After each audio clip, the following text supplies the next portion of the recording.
All right.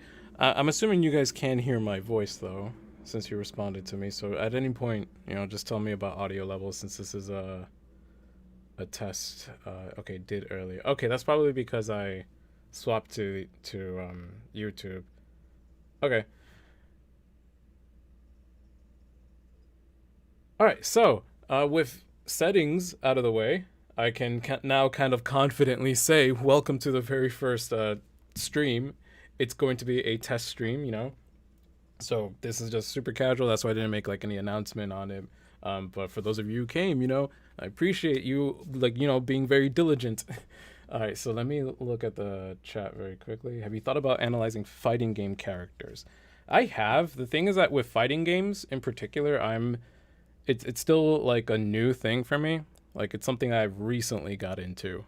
So I'm not very knowledgeable about of like a lot of fighting game characters that like are interesting.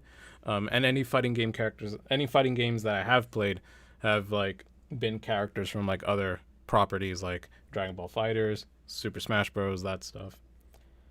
Jury of Street Fighter. I'm not knowledgeable on Street Fighter, but if it's a super popular character that you guys would want me to check it out, I could always try to make some time. Ivy of Soul Calibur to analyze, even Katana of Mortal Kombat. You see, I don't know these characters very well, but I do like recommendations. It's cool that you are streaming now, and how are you doing? I'm doing well. I'm doing well. This was, and to answer the most recent thing, this is just a test stream, like, because I do want to do like an official stream. So right now I'm just testing the waters, playing around with the settings. So that's what I'm doing. And Injustice franchise. I've heard a lot about that one. Hope you could analyze Raiden of Metal Gear. Is it Raiden or Raiden?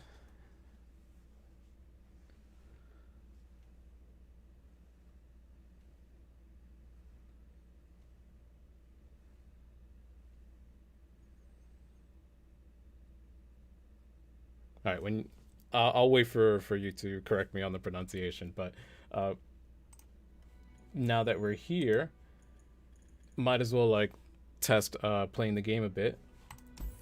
So I chose Legends of Runeterra because I play this game a lot. It's something super easy to just pick up and play for a little bit and then just go back to whatever it is that I was doing like on the computer. So I figured this is probably like the most casual thing I could like start streaming.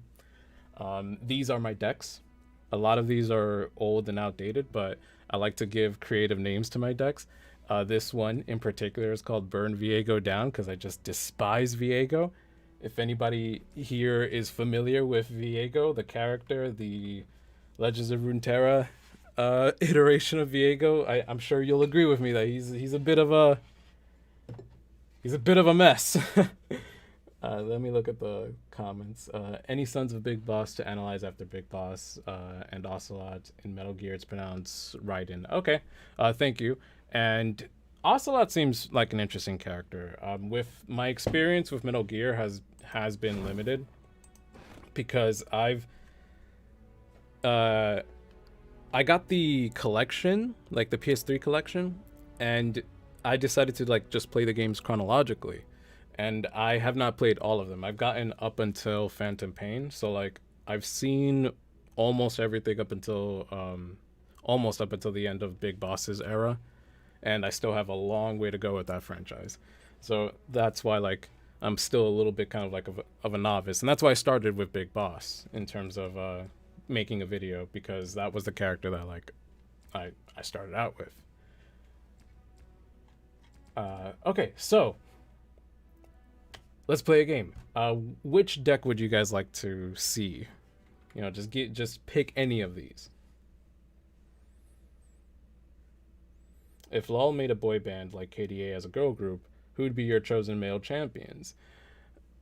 Ooh, okay. I talk about this a lot, honestly. Tarek has to be in there. Like, you can't have like a pretty boy music group and not include Tarek. Ophelio seems like the chosen person for that. Like, I'm pretty sure he was designed to capture that aesthetic, like to the T.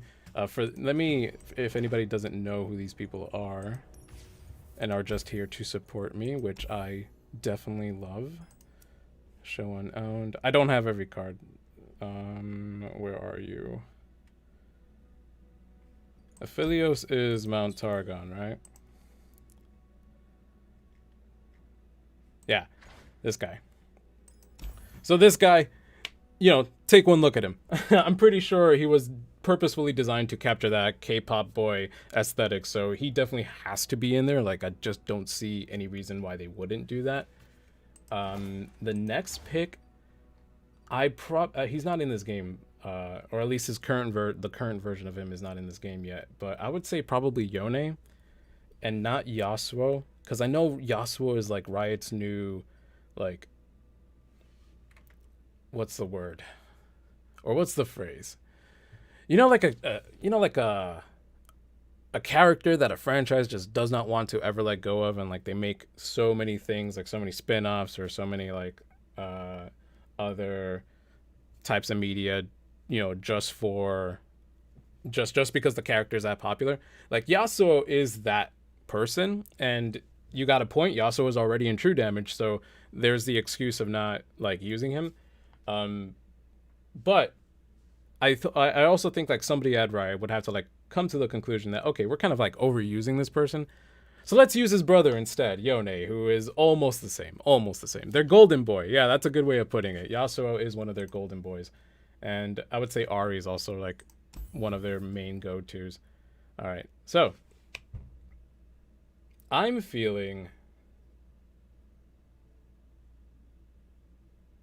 indecision. You know what? I think I'm gonna go with the classic Burn Viego down. So with this deck, honestly, this deck is a meta deck, and it is just meant to rush down the enemy nexus, you know, just eliminate units, constantly be doing damage every single turn. One of my favorite things, and there's a little bit of a gamble to it with Plunder. For those of you who don't know about this game, the Plunder mechanic is if you attack the nexus, you get to like activate an extra ability, and a lot of the Plunder mechanics in my deck involve literally yoinking cards out of like the enemy. Just yoink. That shit is mine now, you know? It's a combo breaker. It's so broken. But it's fun. It is a lot of fun. So let's start with this one. And we're going straight into ranked. And yeah. Wait, so is this game... Oh, Aphelios, Yone, who else? I think... What would be interesting, honestly? Because I know there's like that fan art of like Graves, Tarek, Gragas for the memes. But I don't want to like do that exact thing. But I do think Graves would be an interesting character to use for that. The question, is this game related to League of Legends? Yes. So Legends of Runeterra is another game that uses the same characters from League of Legends. And I, personally, if you ask me, they use them better. They often redesign these champions to be like more modern, you know, more up to date and more fitting with like the region that they're supposed to be, you know, coming from. And it also expands the universe. So like people like me who are super into the fucking lore, you know, let me get this out of the way. When I'm unfiltered, I tend to drop some swear words, so I apologize for that if you are sensitive to that. I will try to keep it at a minimum. But anyways, so if you're like a huge lore person, this game is for you, because it not only is fun, like I like card games, it gives you just so many new things about the world and the universe to learn and just kind of like nerd out over, you know? Like sometimes, like when I'm waiting for the person to make their turn, because sometimes they take forever, I just kind of like to look at the card art too and just admire it. It's a good game for someone who's just really into lore.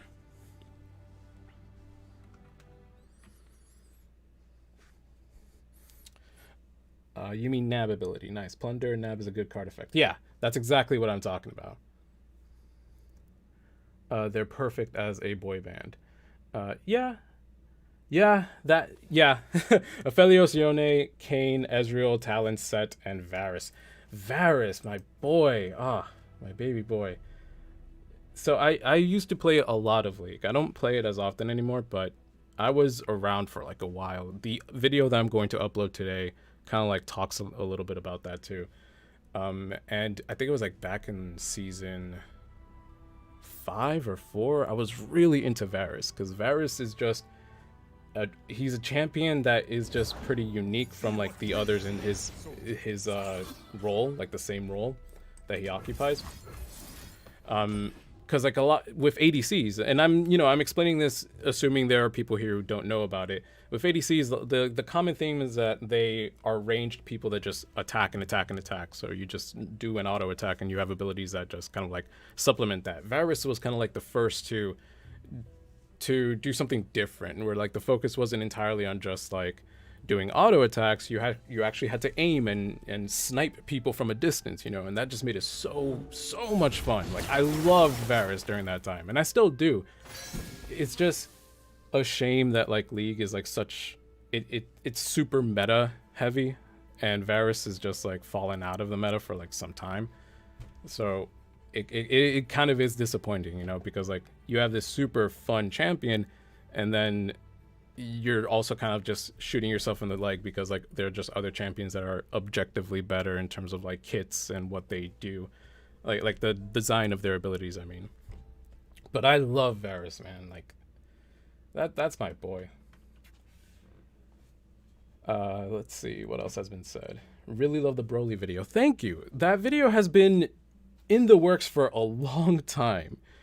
So with that video, back when I was working on the Devil May Cry fan fiction, which still requires a follow-up, I know, guys, I'm listening. But back when I was working on that, like with that video, it was taking so long for me to produce that I kind of like my mind kind of like was getting almost like drained from the work experience. Like I knew like if I'm getting drained, I'm not gonna put all my effort into this video, So then I was like, let me just take a day to work on something new, and that's when I started working on that Broly video. So I started working on that script a long time ago. And now is when if I finally get to, finish it and see the fruits of my labor. And share the fruits of my labor with y'all. Okay, so kind of want to save my spells for this deck and their tendency to just drop a bunch of like units that are super weak and fragile but overrun you very quickly. Kind of want to save my spells for that.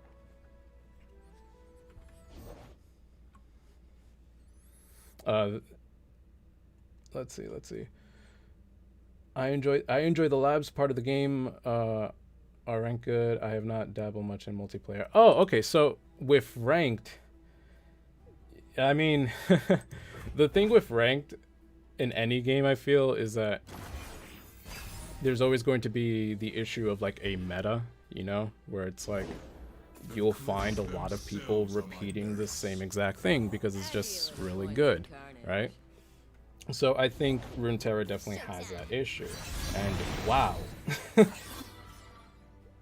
You see, this is why I wanted to save my spells, but this only hits 3 targets.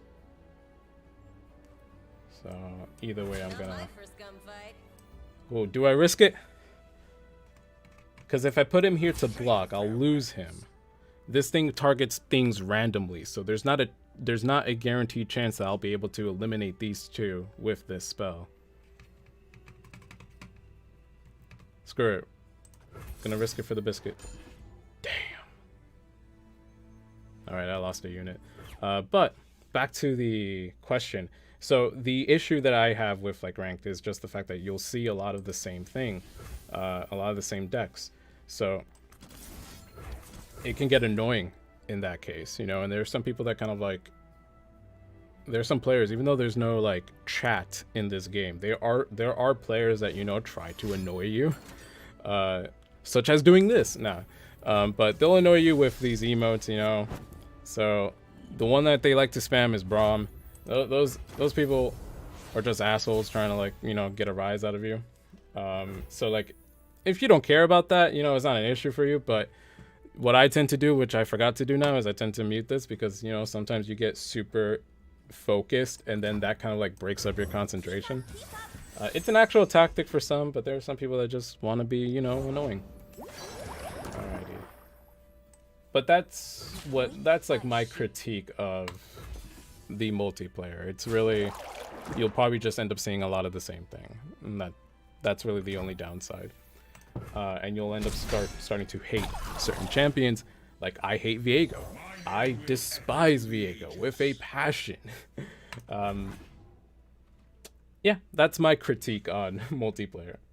Let me see what else has been said. Well, if it was a MOBA meta, will always change. It's in their nature. Whoever controls the meta controls history. Yeah, it's like something that's inevitable. You know what I mean? Like, it's inevitable for a meta to end up forming. And like, I get that. I'm just gonna keep complaining. Ooh, got some fighting, yeah. Do I block? Yeah. Oh. Live here. Okay, so I saved this guy.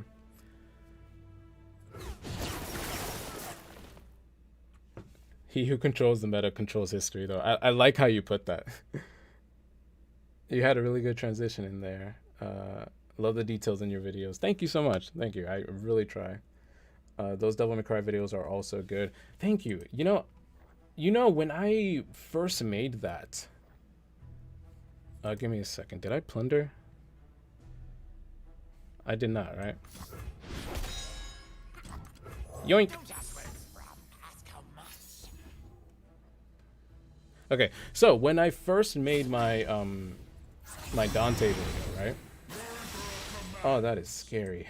When I first made my Dante video, I didn't expect. Why are you here? I didn't expect that video to blow up at all. It was the video that was just so out there that I just didn't think like it was going to lead to anything. Yeah, I'm gonna sacrifice you because I don't have any other for nabbing. So that was like just a video that was so out there because at the time I was focused entirely on League of Legends content, right? So I'm thinking I'm taking a risk here because like I'm, you know, doing something outside of what my audience is used to.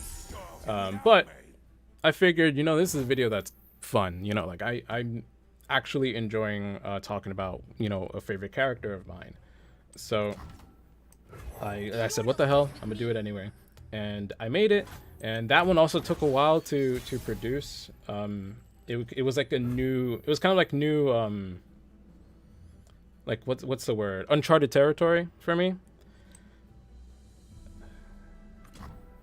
Now, do I summon you now, though? That is the question. Sorry for the interrupts. I'm thinking right now. Because you might have like a recall spell or something. I'm gonna do it anyway.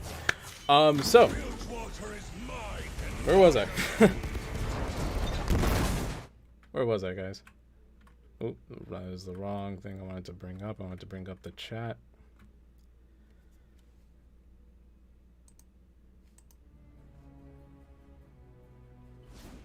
Wow, I really lost my train of thought. I'm sorry, guys. I knew it. I knew you had that. But basically it was like a risk, and then for some reason that was the video that blew up. Like, out of all the videos I've had, I've never had like. Oh, I think you screwed yourself there, boy. But out of all the videos I've had, none of them was nearly as successful as that at the time as that one. So then that's when I got the ball rolling. I was like, okay, let me do Virgil next. And with Virgil, that was the video where I made more of like an effort to kind of like talk about, you had that? I made more of an effort to like talk about something related to psychology, because like with the Dante video, I really kind of just gushed about like this character and, you know, just like the themes present in their story that make me, you know, like the character even more, right?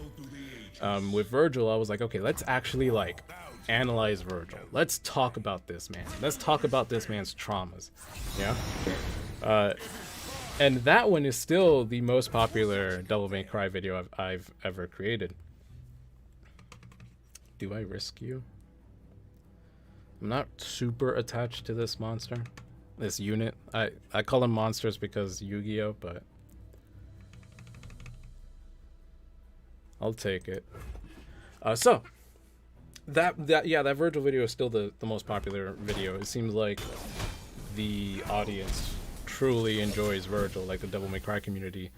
I don't know. I love Dante and I like Virgil too. Like when I was like Dante is still like my favorite of the two brothers.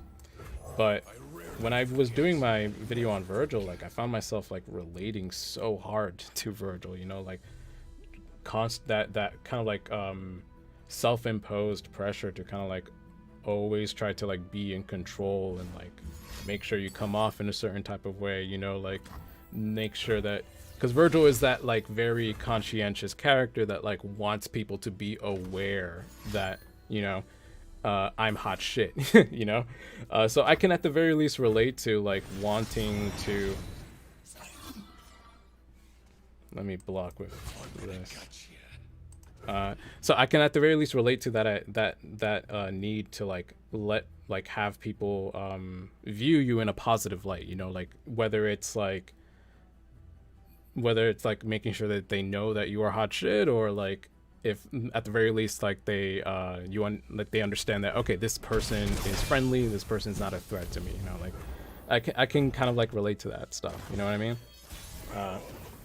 So I ended up liking Virgil a lot, and now it's like, even though Dante is still my favorite for other reasons that I can put into another video, Virgil, you know, Virgil's really up there, you know what I mean? Like he was much more elevated to me now because I made that video. I got into a little story, sorry guys, but let me see what else has been said here. MOBA meta, thank you, bro.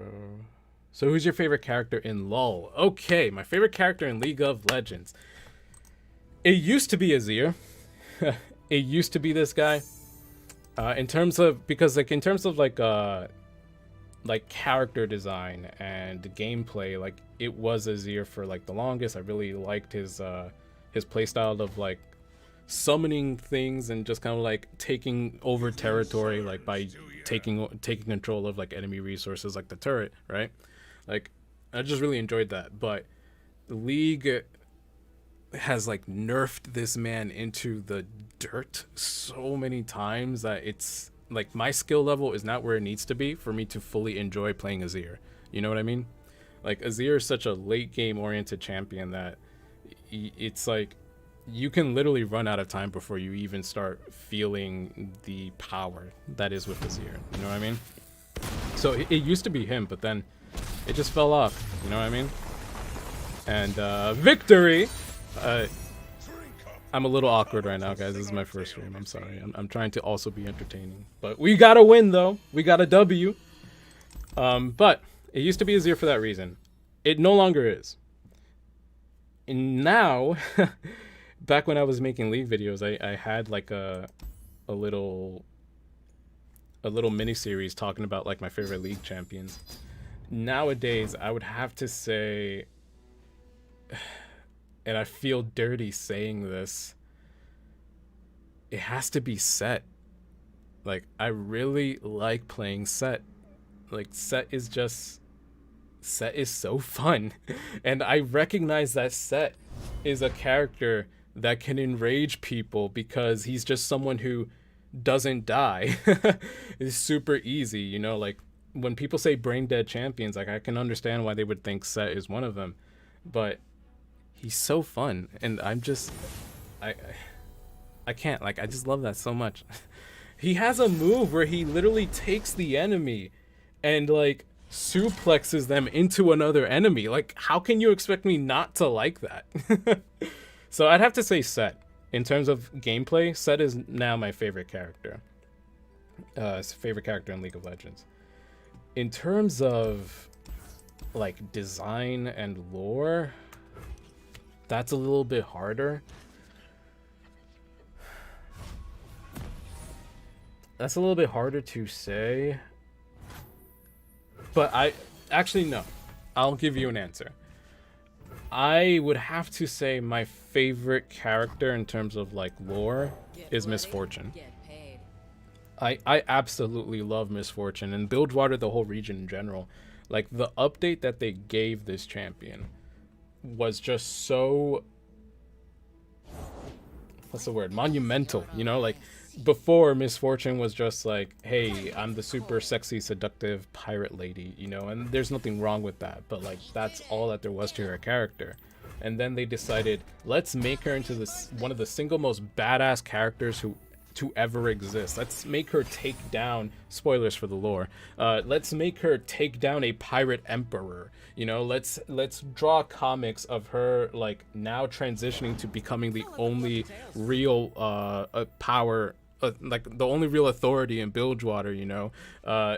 It's just like I love the update that they gave Misfortune so much, you know. So I would have to say Misfortune is my favorite League character in terms of the lore.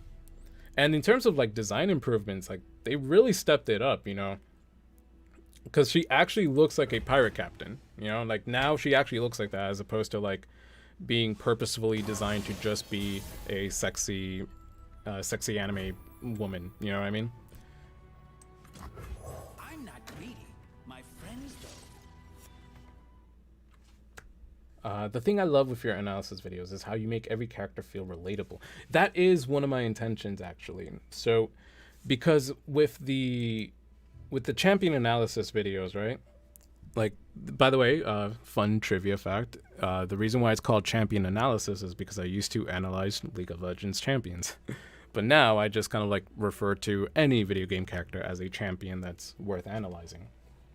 But anyways, the reason why they're relatable is a good writing on like the whatever franchise that I'm, you know, talking about, and b because I'm talking about like very relatable concepts, you know.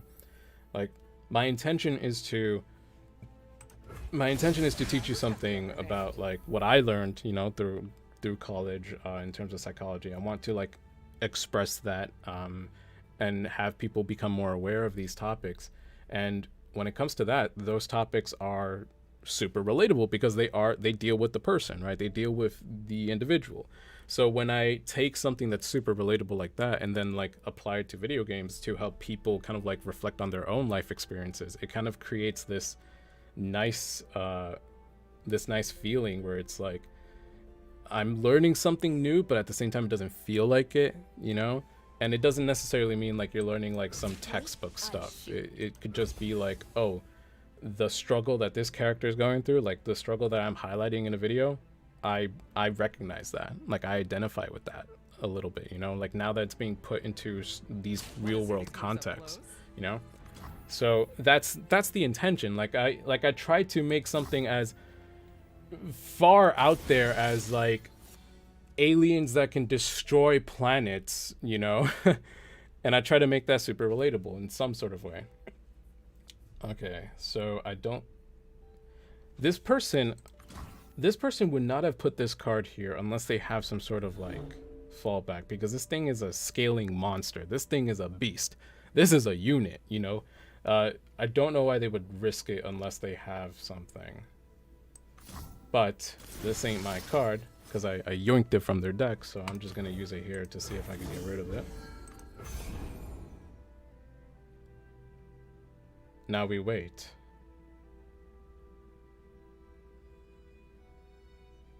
Make your move.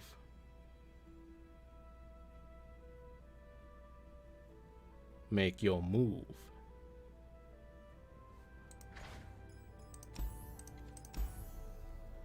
The artwork is so cool.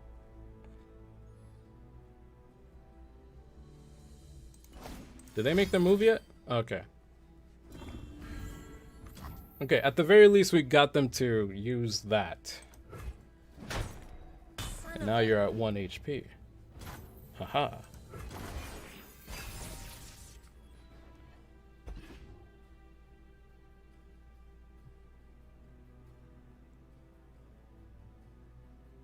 Now, what do they plan on doing? I'll tell you what I plan on doing. I want to use Ice Shard to get rid of that.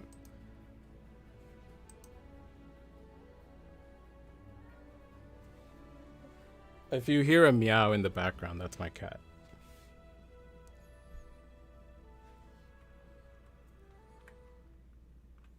All right. Well, while they're planning their next move, and I guess 20 moves ahead, let's look at this. Let's look at the chat. Where did I leave off? Thank you. Favorite character. The most favorite analysis video is the Big Boss one because I was a person who really valued loyalty above anything else. Ah, yeah, and there are definitely themes of that in Big Boss's story. But honestly, with Big Boss's story, what I like a lot about it is that you can kind of see yourself doing what Big Boss did, or like at the very least, like you see yourself wanting to do something similar, you know, like, oh, you exploited the lives of like soldiers and you exploited the lives of human beings, you know, I'm going to go make an entire new nation where that doesn't happen, you know, like it's such an out there thing to do, but Big Boss did it. And it's like I can relate to the feeling of wanting to create some sort of like safe haven for people who have been, you know, manipulated or exploited, you know what I mean? Like I can relate to that feeling. And you know, I'm not sure if I can make an entire new country, an entire new military nation, but I can see that being like like an interesting response to this, you know what I mean? But of course, there's the whole rest of Big Boss's history where you kind of see how that kind of like went to hell. So maybe it wasn't the best idea, but nonetheless, I could see, you know, I could see it. May we see this cat? So I don't have a streaming camera, but I could post pics of him on the community tab. He's scratching at the door. Let me go open the door. Valor, my baby boy. Valor, would you like to meow? Would you like to let him meow into the microphone?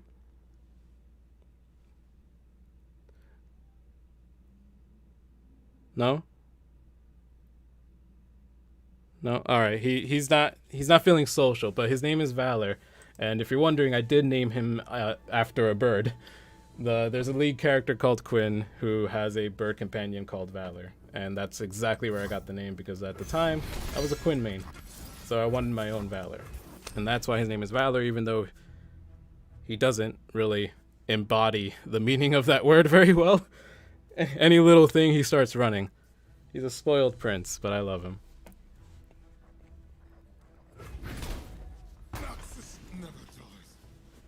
Alright, so what else? What else has been in the chat? This is fun. This is really fun. Have you seen any of the one villainous scene on you? If so, who has the best one so far? One villainous scene? What is that? If you don't mind, like, explaining what that is. Stunning that. Man. Send the others. Affirmative. Okay, what do we do here? We have two. I don't have anything for Nab right now.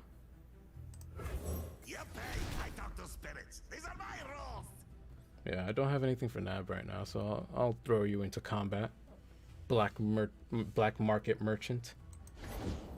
No, You can do something, right? Katarina?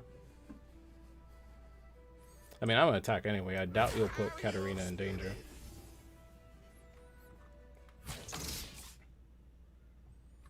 Alright, let's see. How does one make the portal opening Katana Man relatable? I mean, I'm assuming you're talking about Virgil, and you know what makes him relatable is just trauma.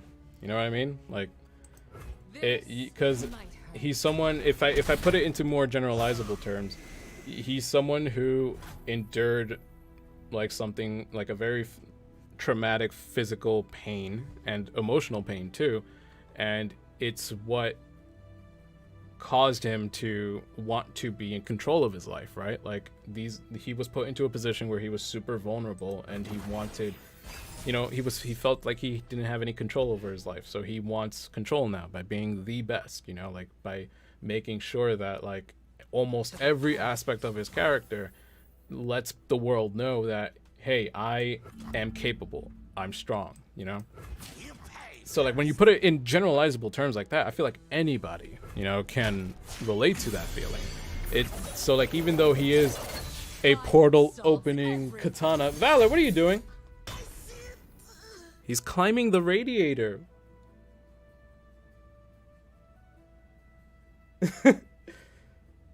My man was struggling. Like he started slipping, and that's when I heard like a scratching sound, and I turn and he's like struggling to climb a radiator pipe.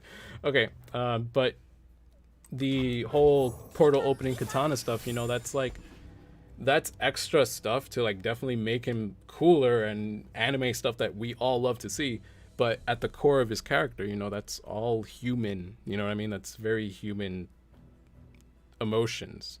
So really, that's how you make a character like Virgil relatable, by just highlighting that. Okay, I'm a little bit behind on addressing the comments. So, who's your favorite lore katana by explaining his trauma? Oh, Austin, thank you for answering that question. Actually, by explaining his trauma, yeah. This is the cat stream now. When I get like a video webcam, whatever it is that I need, I'll definitely show them to you all. Just came. What did I miss? Not much. So basically, this is just a test stream to just see what streaming is like. Make sure I had all the settings. And it seems like I do have the settings correct. So I decided to just start playing a little bit of Legends of Runeterra, and that's pretty much it. We've just been chatting. Like, I feel like Legends of Runeterra is just kind of like the backdrop to just engage in conversation. Okay, so what do we do here? Do we just take the hit? Because I want him alive. We'll take the hit. All right, let me look at the comments again.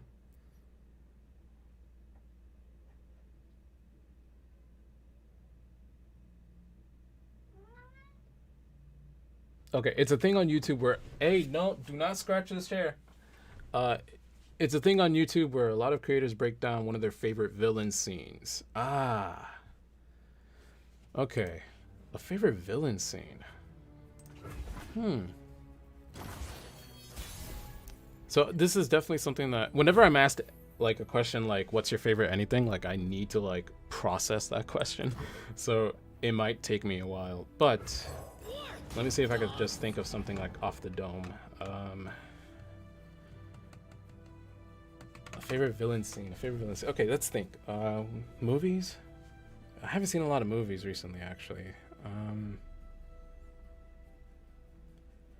Okay, so this isn't my favorite villain scene because I still need to take a lot of time to like think about that. But if I had to pick, but it would be kind of like a spoiler though. It would be kind of a spoiler. Okay, I'll say it anyway, but I'll just let you know what this spoiler is going to be on. This is a villain scene that I enjoyed. It's not my favorite, but a villain scene that I enjoyed was in Demon Slayer. So this is a spoiler warning for Demon Slayer, the anime. There's a point where I actually forgot the guy's name, but Tanjiro, you know, he's in search of a specific person, right? And that person, you know, is heavily implied to be the villain, right? And he just straight up is the villain. It's not even implied. But when he first meets this villain, he meets them in a super normal, super like mundane way. You know, like this man, like this boy actually is like I think he's like 13, right? This boy finds this villain just enjoying like a night out in in the town. I don't think it was like a village or anything. I don't think it was like a festival or anything. They're just like out with their family. And it was that there was like a hesitation on Tanjiro's part I'm gonna do this. There was like a hesitation, like it was like, no, this can't be the person that I'm looking for. But like with Tanjiro, you know, if I could be misremembering the scene because it was a while that I saw it, but let me know if I am misremembering. But it's like Tanjiro has an ability to just kind of like smell things. Like he has like a really heightened sense of smell, and it's that ability that's notifying him that, wait, no, I'm correct. This ain't like a normal guy, you know? And that scene I really enjoyed. You know, I really enjoyed that scene because it's like such a contrast to like what, you know, you were expecting for that grand reveal to be. And it really like puts things into like perspective. Like, oh, now you want to leave? He's scratching at the door to leave. Give me a second, guys. Be free. But yeah, it created like a nice contrast where it's like, so like this is like the most dangerous entity in this entire place, and everybody's just going about their business like it's, you know, a regular night out in the town or city or whatever. I think it was the city.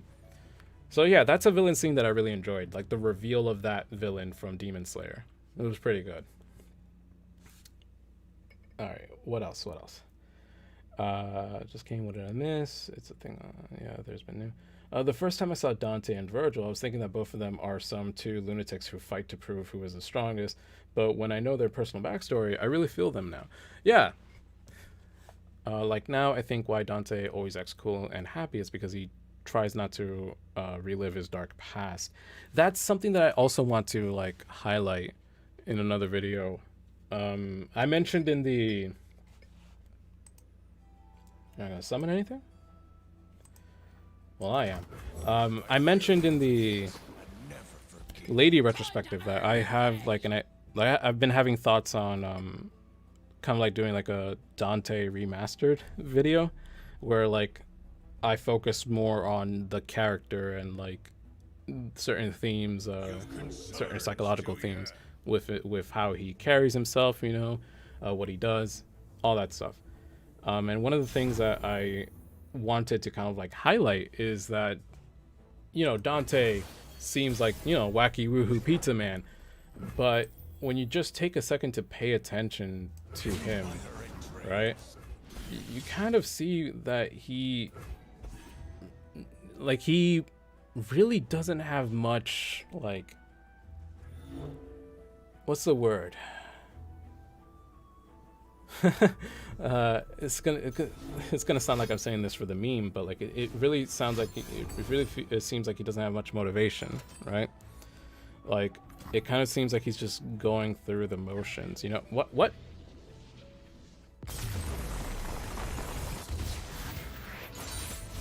we win. But yeah, it just seems like he's just kind of like going through the motions, you know, just getting through each day, you know, like where there isn't like any, despite him being like someone who's very talented, like is a prodigy, you know, there isn't much motivation to like excel or anything like that. And I don't want to just kind of like leave it to like, you know, character personality, you know. I don't want to just write it off as like he's lazy, because I feel like I need to do more research on it, but it just kind of like seems like something like for you, like you don't endure a traumatic background like that, like you don't endure a traumatic history like that and not come out with something, right? And even though Dante looks like he hasn't come out with something except for like every now and then he broods, I think the fact that he doesn't have much motivation to do anything other than fight demons, you know, it says something, you know, like that's probably like how he is coping, you know, that's how he's coping with everything. Where like like it kind of seems like he's apathetic about any other aspect of life up until he meets Nero, which I love, you know. Like here you have this character who pretty much doesn't care about much of anything except for hunting demons, you know, and then he meets someone who he suspects, you know, is related to him, his family, you know, and suddenly he has some sort of like invested interest in Nero. You know, like he literally gave Nero the Devil May Cry logo, the neon sign, you know, that Nero has on Nico's van. Like he gave it to him. That was a gift, and he was saying like, "Welcome to the family business." And it's like, this is like when you see Dante actually have like an invested interest. You know what I mean? So it's like I feel like there's a lot more that I could have said with Dante as a character that I didn't in my first video. So I do want to do that. Like I would like to make some time to make like a remastered version of that video.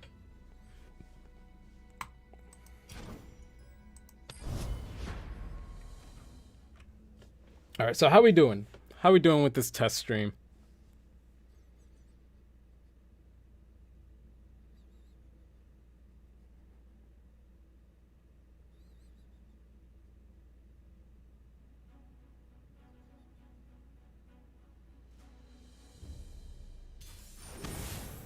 Actually, a question that I do want to ask, is there like a delay with the stream? Because like I feel like there is, and I don't know if like that's just how streaming is. Like there's always going to be a delay as to like what you guys get to see or hear compared to like when I say it.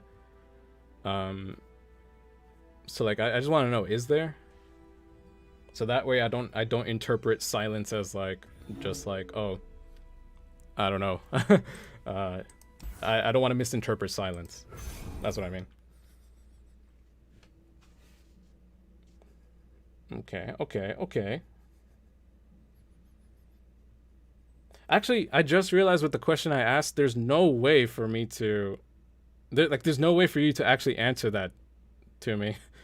Because if I say it, and it is delayed, how would you guys know if it was delayed or not? I'm sorry, y'all. I'm sorry, y'all. You know, sometimes I just don't be thinking. Sometimes thoughts be not in the brain.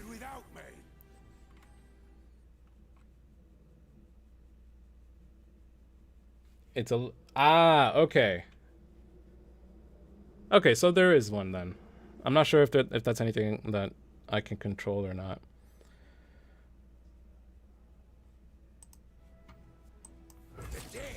That is attack.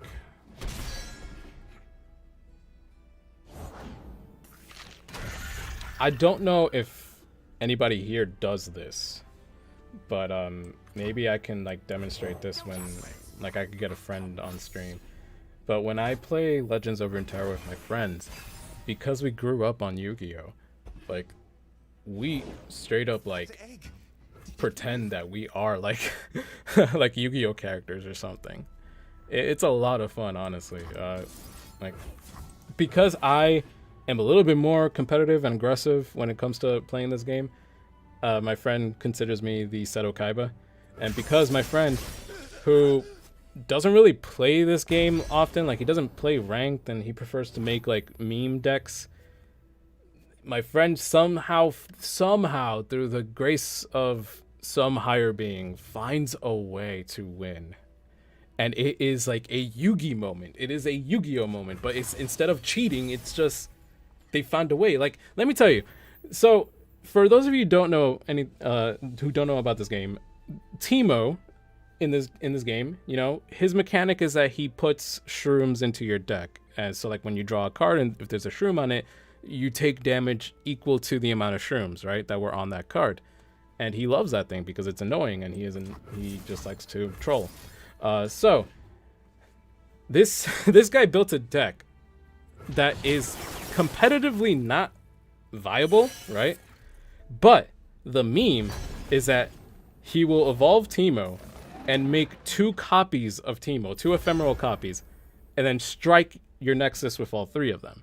Thus, times 2, times 4, times 6. Yeah, thus multiplying the amount of shrooms in your deck by 6. That is the entire meme. And he got that combination while he was at 1 HP. Like, I could be exaggerating, but he was really low. He was just 1 turn away. And he got that combination, he landed it. I had 365 shrooms in my deck. So you know where this is going. The next card I drew He won because that thing literally had 10 shrooms on it. So I took 10 damage to the Nexus and I lost. So that's what I mean, where like he has like a Yugi moment. And that's why like we refer to each other as that. It's a fun dynamic, I feel. If one day I get him on stream, let me save one of them. If I get him on stream, maybe you guys could witness it.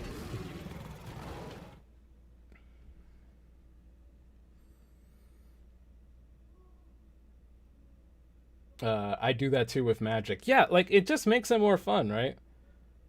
Gotta go, man. Have a good time with your stream. Thank you. Thank you for stopping by. It was an entirely unannounced stream too, and you guys showed up. I really appreciate that. I wasn't expecting people to. Okay, what are you doing?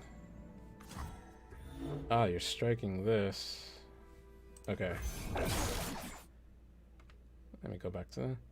Yo, saw the entire first season on YouTube back when YouTube was cool. Favorite Yu-Gi-Oh card and character. Okay, I got you with that. But in terms of like seeing Yu-Gi-Oh on YouTube, I'm surprised. I'm surprised that was something you could do back in the day. But I'm assuming like in the early days of YouTube, you mean like before there was like copyright stuff that you had to like think about, right? So that makes sense. Yeah, you know, when you rewatch Yu-Gi-Oh, Oh! We win! But you know, when you rewatch Yu-Gi-Oh, you kind of like start to pick up on like these dudes just be cheating, like like these motherfuckers are just cheating. We thought he was the king of games, but he's a king of bullshit. But it's fun. It's still entertaining in a way, you know what I mean? Just to see that because of like the exaggerated like poses and just like yelling and like taking a card game so seriously. I live on that energy, you know? Like that. So good. Favorite Yu-Gi-Oh card and character. Favorite Yu-Gi-Oh card? I've been out of the game for a long time, man. But back when I was playing Duel Links, there was a deck that I really enjoyed, and it was a deck surrounding the Blackluster Soldier, not the one with like the billion effects, just the regular ritual card. And there was a way with this deck. There was a way for you to summon Blackluster Soldier with like a unique effect if you use a specific ritual monster as like tribute, right? So like I could make Blackluster Soldier be immune to card effects, and it was like an archetype that I just loved so much. You know, like I loved that deck so much that Blackluster Soldier kind of like became my favorite monster for that reason. Because on his own, he's just a 3,000 damage monster, and that's it. There's nothing else unique about him. But like setting up that combination to kind of like make him almost immune to anything. It was just a lot of fun. So I would say Blackluster Soldier. If not that one, there was another one. I forgot the name, but it was Buster Blader, but the fusion monster. So there's a fusion version of Buster Blader. I think you fuse him with a dragon, and basically their effect. They have so many effects. It's just centered around, let's screw over dragons, right? It was like dragons are put into defense position. If Blackluster Soldier destroys a unit in defense, it deals like piercing damage. He can't attack the person directly, but nonetheless, like this was a control card, you know, like I can control the field, and the way you control it is by using DNA surgery to turn everything into dragons. So that was something else that I loved to just use on Duel Links. And it made that card like one of my favorites too. So I would say either one of those. I don't remember the Buster Blader's name though, but if you guys, you know, are aware of Yu-Gi-Oh and know what card I'm talking about, then you know. As for character, I'm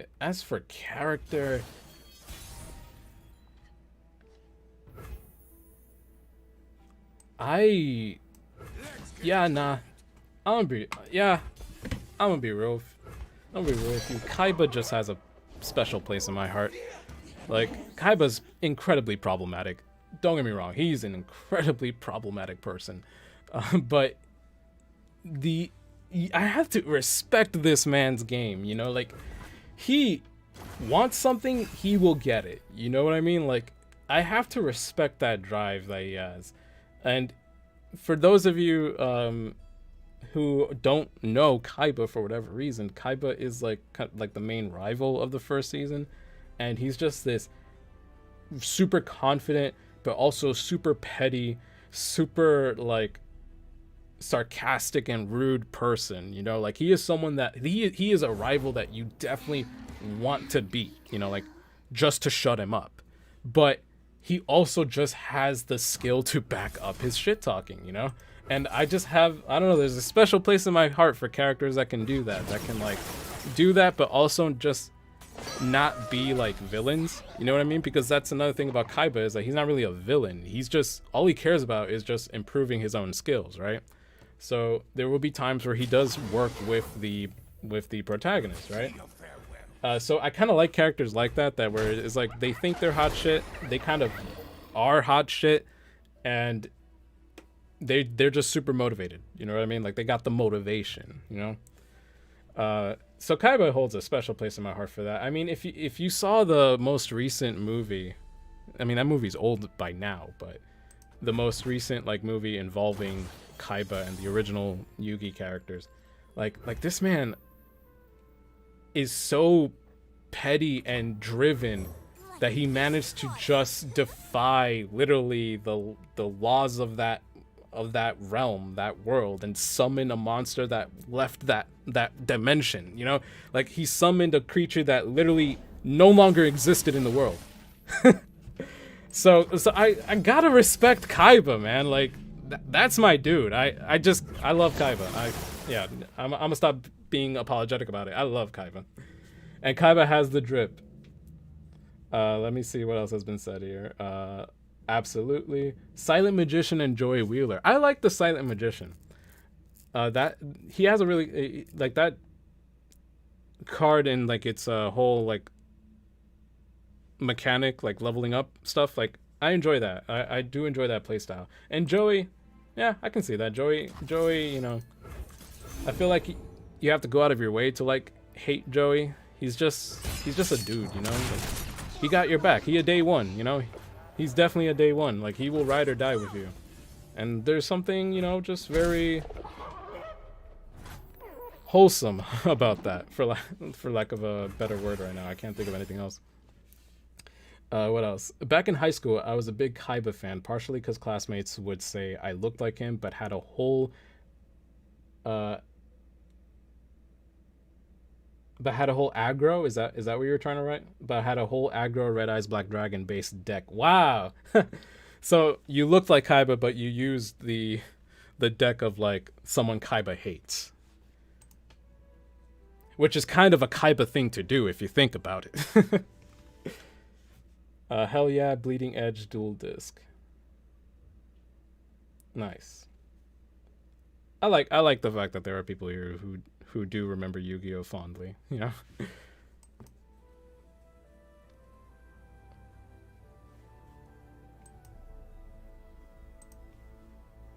Ooh, how about this? My turn to ask a question.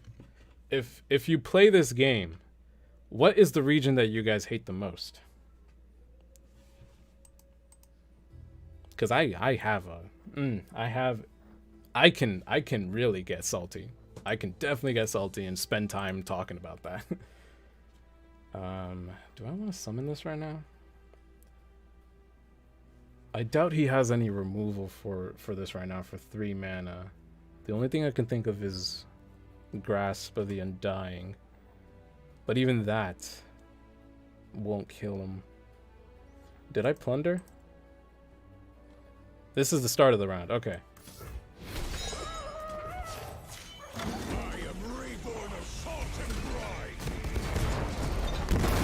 Let me just flop this pirate onto the board.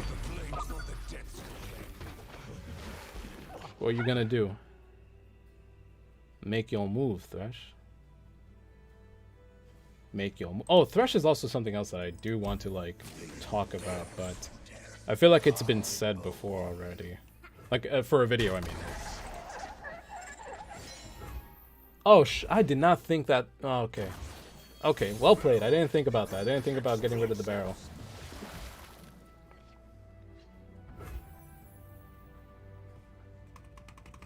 I'm gonna attack now. I'll show him pain.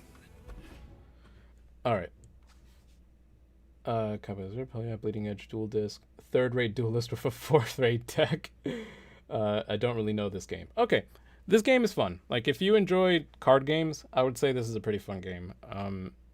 The thing with like League of Legends and what I think is happening to Runeterra slowly is that with League of Legends, there definitely is like a snowball issue where like now to have like make the game still relevant and fun to play, they're kind of like introducing a lot of like new mechanics that are just so wild and crazy that it really makes other older champions almost obsolete.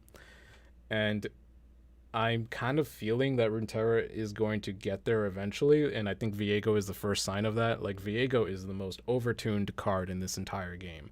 Personally, that's my belief. So I do believe it's kind of like getting there, but something that I love about Runeterra is just that like you can pretty much do whatever you want, you know? Like, you can create so many different combinations in terms of with what's available to you that it's just pretty fun to see what you can pull off. And yeah, that's the biggest thing that I recommend in terms of this game, like the customizability of like deck building and stuff. So I do believe it's fun. It's very fun. So I definitely recommend it if this is like your first look at it. And here, speak of the devil, I didn't even notice I was fighting a Viego deck. Okay, so you're gonna see why I hate this thing.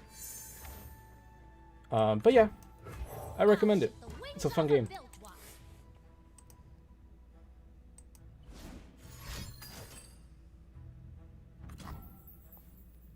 Man, come on. Come on, man.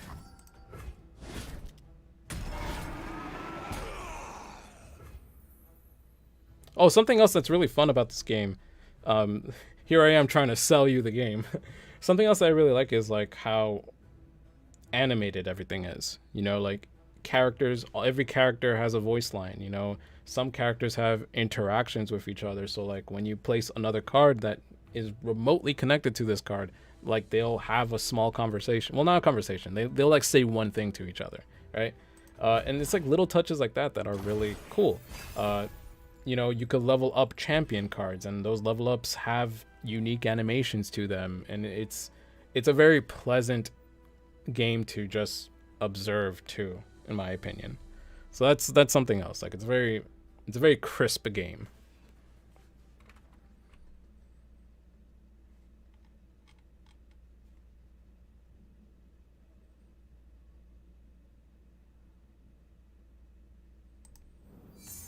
There he is.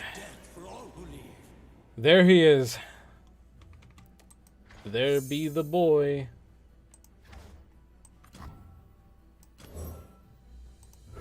If I kill you, I have fortune, stupid.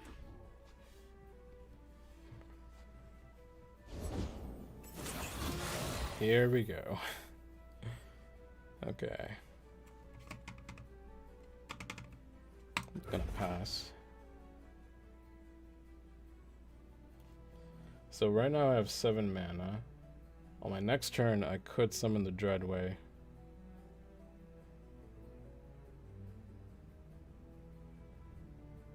Yeah. I have to survive this turn. I'm a cheese it.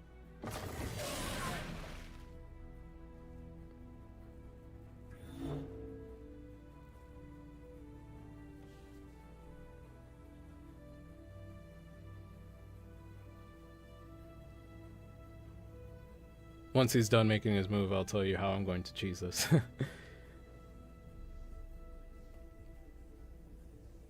Make your move.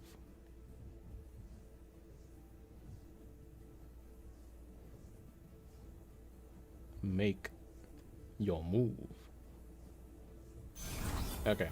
I can sacrifice y'all. You pay first. Alright, so this is what I'm going to do to cheese this, alright? Alright, so the Dreadway. Broken card.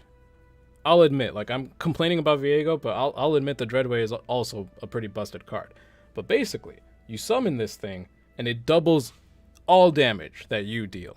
Damage dealt by your skills, spells, and allies, like when they attack. So, Ice Shard deals 1 damage to everything. If I have this on the field, it will deal 2 damage to everything.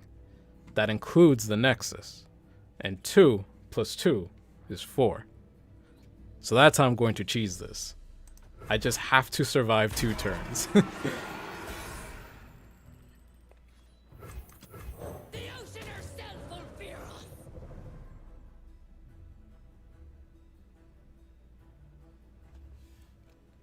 Come on.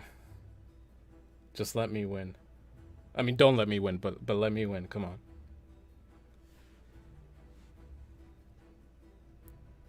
Actually, because I posed the question to you guys earlier, let me explain the region that I hate the most. It's Shadow Isles. It's what I'm fighting right now. The reason why I hate it so much is because it is a region that's focused on just like a lot of removing units. Like a lot of cards are designed to just deal damage and get rid of units on the board. So it's very annoying to deal with. It's a very annoying thing, and it has one card that is the most free thing I've ever seen. It's basically use this card to eliminate any unit on the board. Just a free kill, you know? It doesn't matter how much work you put into summoning that thing. Just for 6 mana, it's gone. So it's something that I really get salty about very frequently. And Viego is not making things any better because Viego has a stacking buff. Like, Viego's entire mechanic is that he has a permanently stacking buff that he gives to this and himself. And it's just like what do you do? You know what I mean? What do you do to fight that? And if he, God forbid, he levels up. If he levels up, it's over for you. Because if he levels up, let me show you. Well, so this is, you see that? That's the power-up animation. So now he just gave +1/+1 to everything. Everything related to him, I mean. And if he levels up, each round, the first time a unit dies, summon an encroaching mist. Round start, steal the strongest enemy this round. If it's a champion, kill it instead. So like once he's leveled up, like you're done. Like there's nothing else you can do, you know what I mean? All right, but let's see if this wins the game.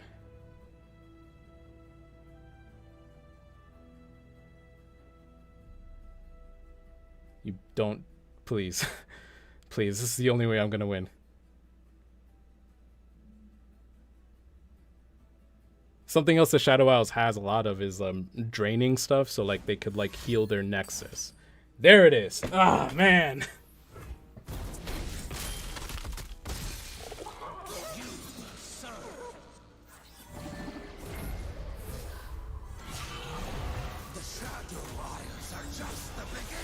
Yeah, so everything I said about once he's leveled up pretty much won.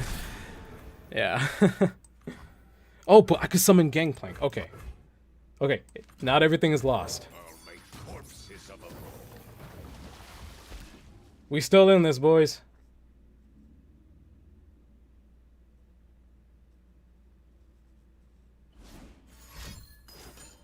Mother... There's the thing I was just talking about. Okay. We're still in this.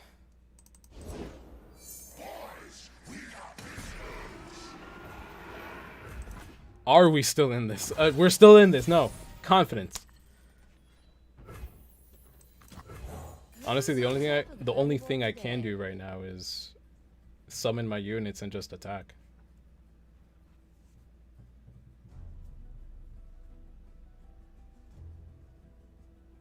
What do you have, man? Yo, when they take... Here's the thing. When I play this game, I feel like I move pretty quickly. So, like, when they take their time, it's so, like, nerve-wracking. Because it's like, what do they have? And they have that. They have that. The boy. Okay. Well, like I said, there's not pretty much anything else I can do right now.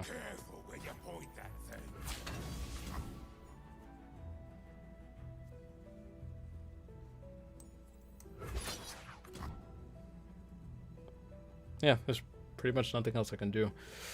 And I need something. Oh, but he's just gonna nab it, so it doesn't even matter. Because I was thinking, okay, I need something to defend my Nexus with, but it won't matter because he can just take my... Yeah, nah, this is a lost cause.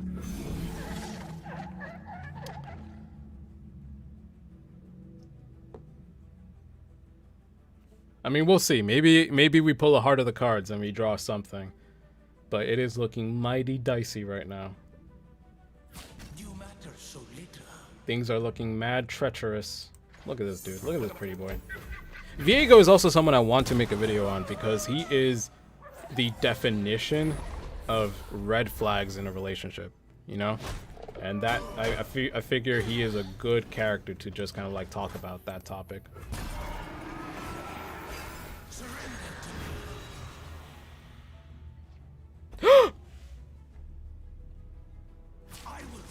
Did we just cheese? I swear, if you have a counter to this, I swear.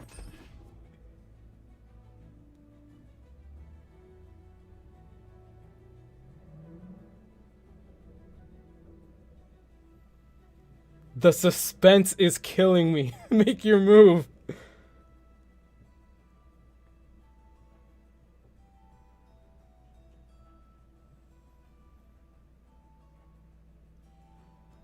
If you have something, play it. You literally have one card in your hand.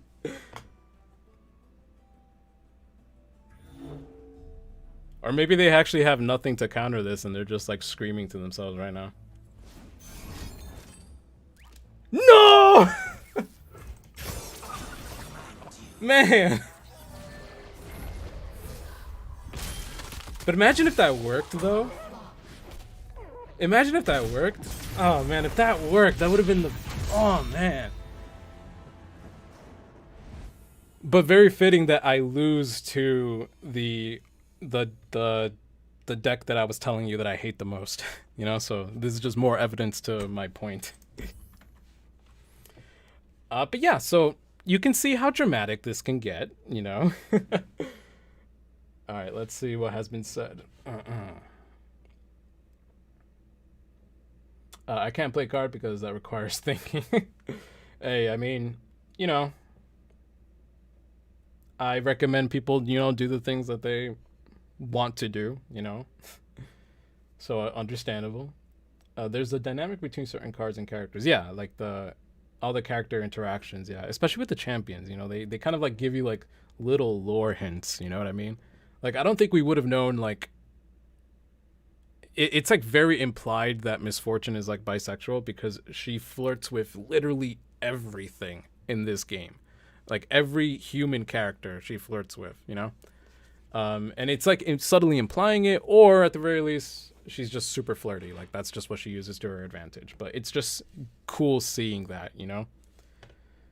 You know Yu-Gi-Oh! Abridged? Yeah, I know Yu-Gi-Oh! Abridged. I love Yu-Gi-Oh! Abridged. When I put the poll asking you guys if you were interested in seeing this game, the options for the answer choices were supposed to be drawn from that. Like one of them was supposed to be. It was the screw the rules, I have money. Got it from Yu-Gi-Oh! Abridged. He looks like a Dante parody. Who? I play card games like chess. I take my time.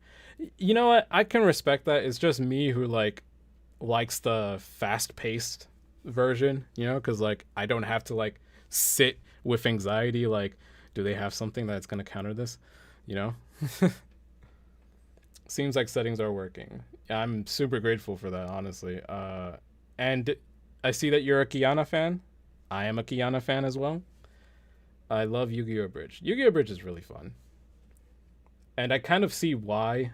Like, after getting into YouTube, I see why this dude takes forever to upload, you know? Like, I can understand why now, especially with the level of quality that he puts into his Abridged series. Like, it's understandable, you know what I mean? I think the most recent episode was at the start of this year, right? No, not that. I want that. Okay. It's not the worst starting hand.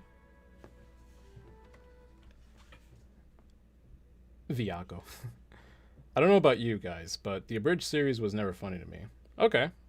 I will admit the early episodes of Yu-Gi-Oh! Bridge are pretty hard to get into, because this was back when he was starting out, and like a lot of the humor was just lol random humor, I feel, you know.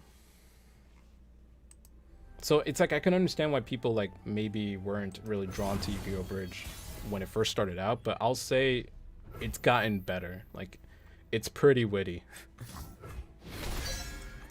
Let me yoink a card real quick. What am I fighting? I didn't even notice that. This is a strong counter to me. Okay. I have my work cut out for me. No Ishtal on Legends of Runeterra, though. Sag. Yeah. That has to be a region that they gotta flesh out.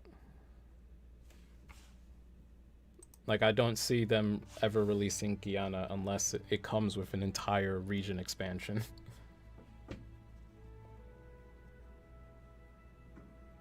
It would be nice to see Kiana, though. I mean, it's just always nice to see Kiana, but it would be nice to just see her in this game, too, you know? I'm not going to attack. I should have attacked, actually. No. Come on, Rib. I made a big dumb there. Fuck. I don't have anything that stuns, so I might as well just summon you right now. Cute.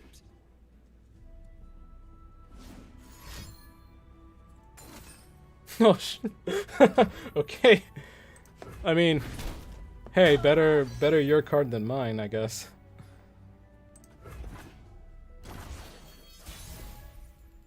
Okay. Okay. I could do this to trigger Plunder, and then wait for him to summon something to use this. Yeah. I'm gonna do that, because if I summon him, I feel like it's just gonna waste his ability where he gives me a free mana slot.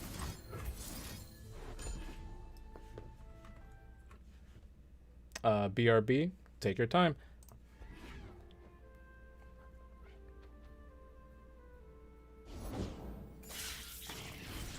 Okay.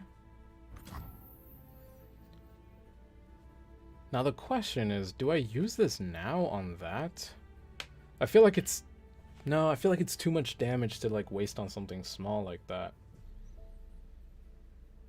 Yeah. I'd rather wait.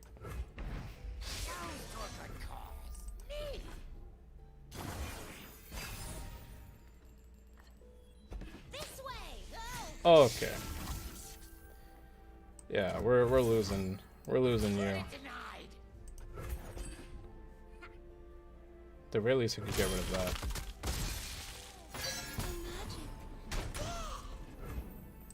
And then we do this. We do the parlay.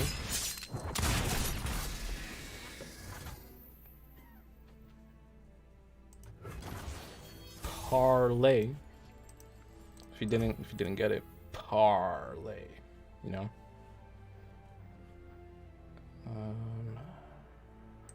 That's on you. Go with the flow. I just did the thing that I didn't want to do too. Okay, yeah, that's a yikers.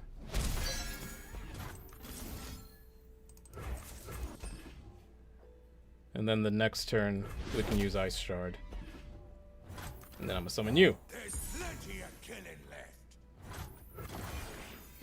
This is a pretty cool design for a card. Like, I find it kind of cool to see that, like, he has this as for one of his horns. Colm, like, you gotta wonder what happened to that dude that really messed him up like that, you know? Alright, so this is what we're gonna do.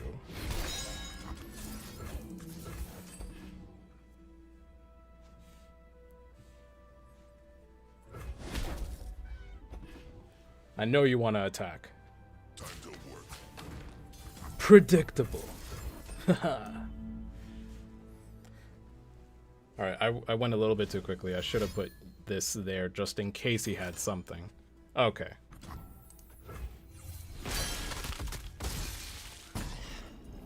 At least he can't summon that right now. I never miss. Ain't no sport in powder.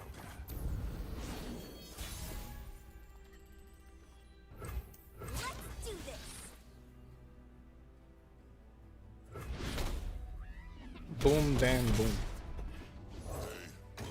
Okay. That's the thing. Against this deck, I have to, like, win now. Because he'll rev up with that Yasuo. Oh, my lord. Okay. Okay. Pass.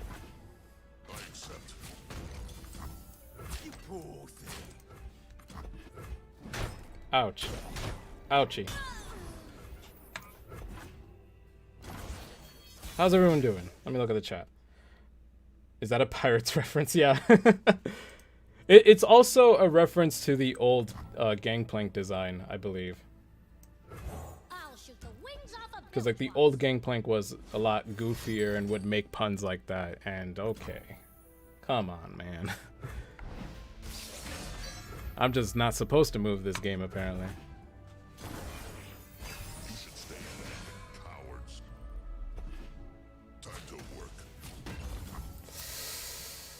Oh, that's gonna hurt.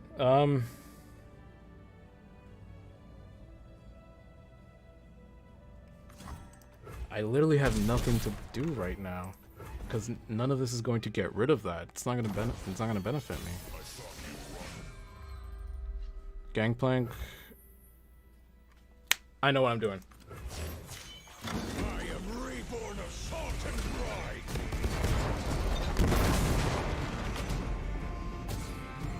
Also, fun fact, Gangplank is voiced by Matthew Mercer, who is my favorite voice actor in existence.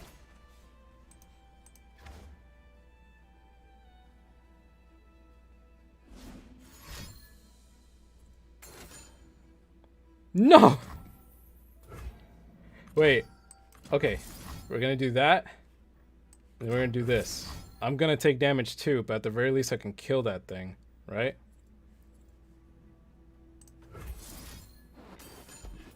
Yeah.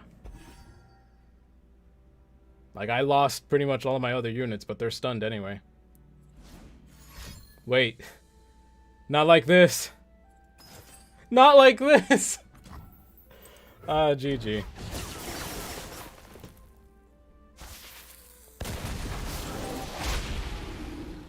Ouch! Damn, ever since we got into Platinum, it's just been L's, huh?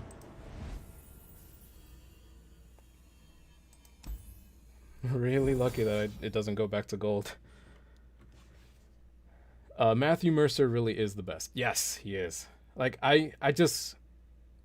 Like, in terms of his interests, his talents, his skills, all of that super admirable, but something else that I just like about him is just you just can tell this is just like a very good-hearted, well-intentioned person. You know what I mean? It's like somebody who is not only talented, but is also just a good dude, you know? So, I love him. He is my favorite voice actor. Like, a lot of range in his voices, too. If you watch Critical Role, like, the amount of characters this man can juggle at once, incredible. But, like, also just watching interviews about him and getting to learn about, you know, just him as a person is just, it's nice, you know? Like, it's nice to know that there's somebody like that in the industry, you know?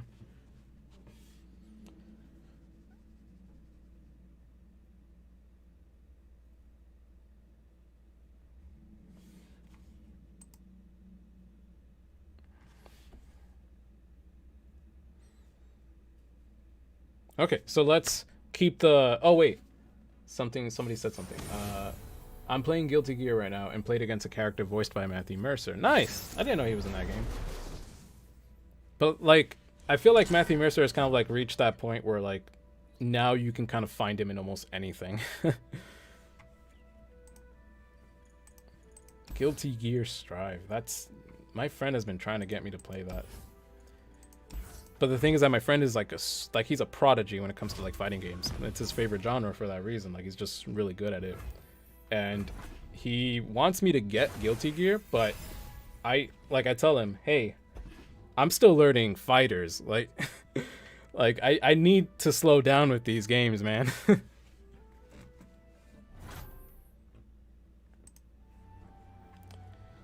I would like to trigger Plunder to really get the most bang for my buck, but then I feel like it's pointless to summon her without granting vulnerable. Bilgewater, Targon. I don't have the attack token either.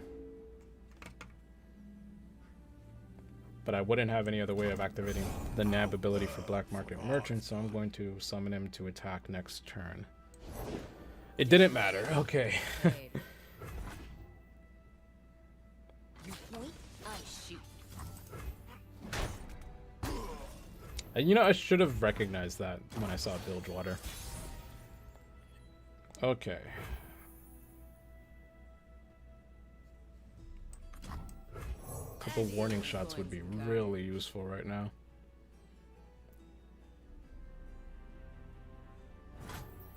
Don't stand I in the attack. way.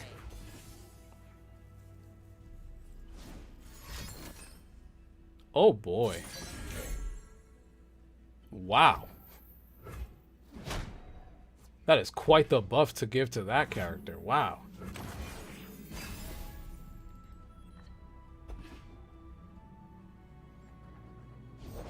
Alright, okay. Let's see if we can yoink something. I have that already in my deck. Let us reconnoiter. Okay, so this person has 0-0 right now. So I think what the move is... I'll sacrifice you. We'll get some But I fighting think what the in. move is... No. Yes. Is this, so I can use this on this. To at the very least get him to 1 health. So that I could use something else to get rid of it later. But knowing this deck... Probably has like a lot of healing spells. Disgusting! Let us peruse this establishment fair. Gotta go with the flow. Give me something good. Okay.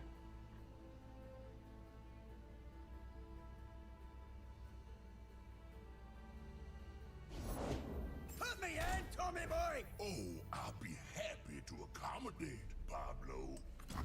Yeah. Come on. Oh, yeah. The RNG. Wait. Stop. Man. Fine, I didn't want to kill your Tahm Kench anyway.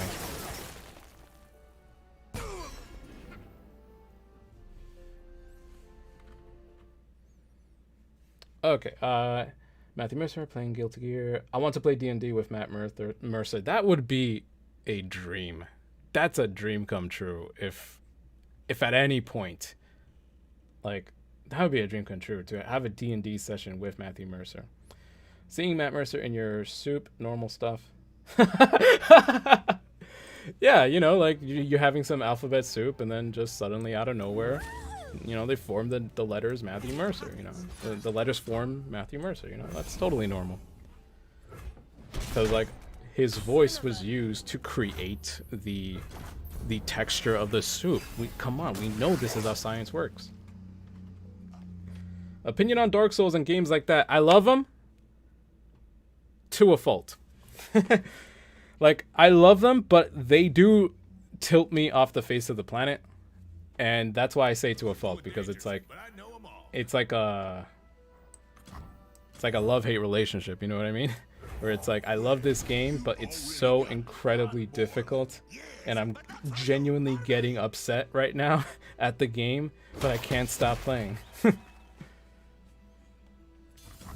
So yeah, I do like Dark Souls, and I had a champion analysis video planned out in the past. I'm not sure when I'm going to do it now, but I wanted to make a video on like why it is that we're drawn to games like Dark Souls. Like, what is it about that need for difficulty that attracts people? Don't know when that video is going to happen, to be honest with you, but it is something that I wanted to do. Nothing like the stink of blood and sweat. With the video I'm going to upload after today's stream, it kind of touches on it, but it's a different topic altogether. Well, you've already got the pot boiling. Yes, but not for you. On me. All right. I'll protect you. Stand back. Where there's a All right, we can yoink something from their deck. Don't ask where it's from. Ask how much. Yeah, that's useless for me. I mean, I'm hoping it disrupts them, I guess. But you still need a lot.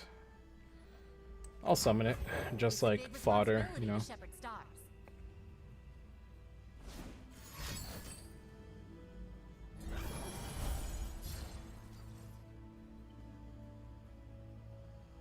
What you got?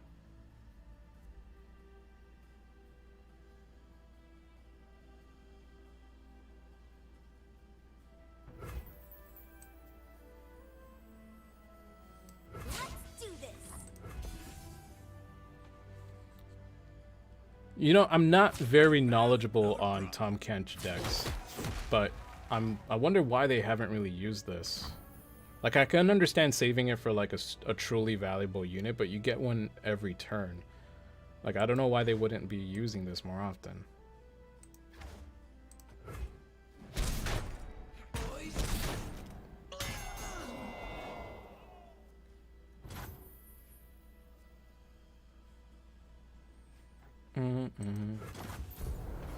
Alright, let me look at the chat.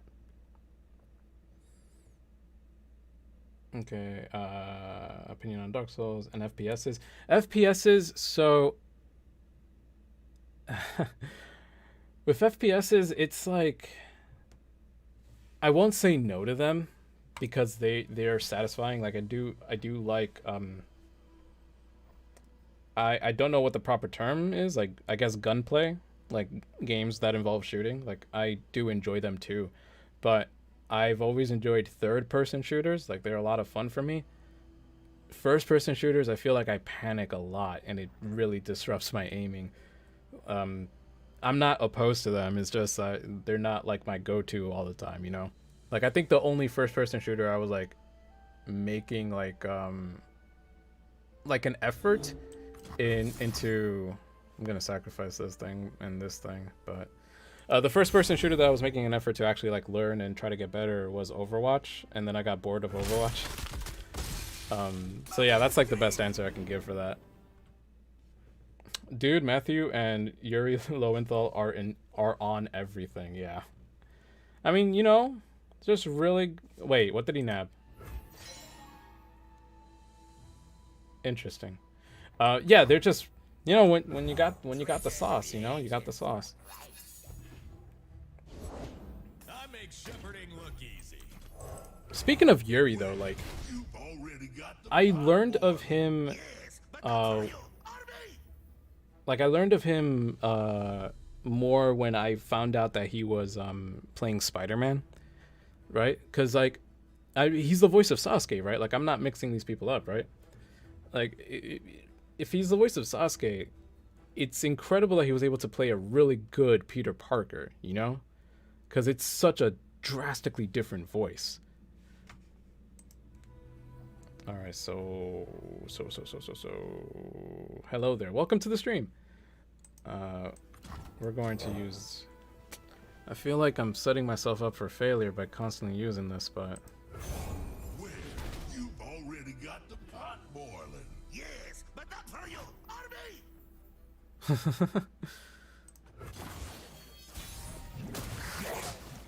How many has he used?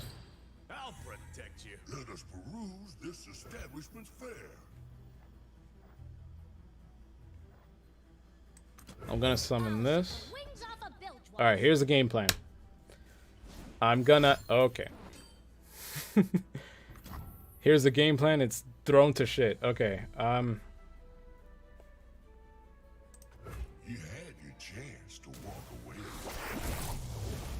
Okay, so new game plan. Because I know he shouldn't have another one. Yeah, he shouldn't have another one. I'm summoning Gangplank. We're gonna attack. Oh, wait, this presents new opportunities, actually. But if I use that mana now, and he has like a healing thing.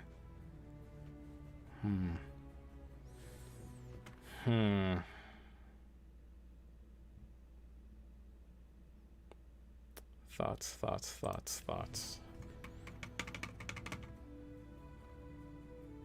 I'm gonna attack.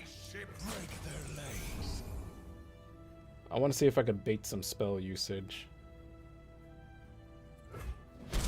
Wow. Your king has returned.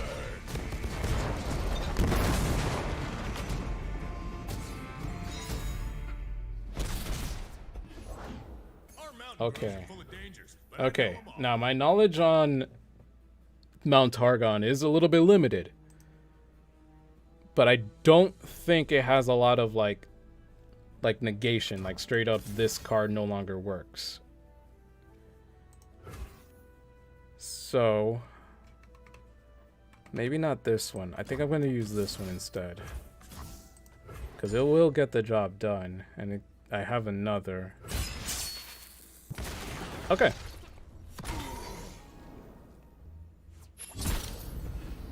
Oh no! My crack shot!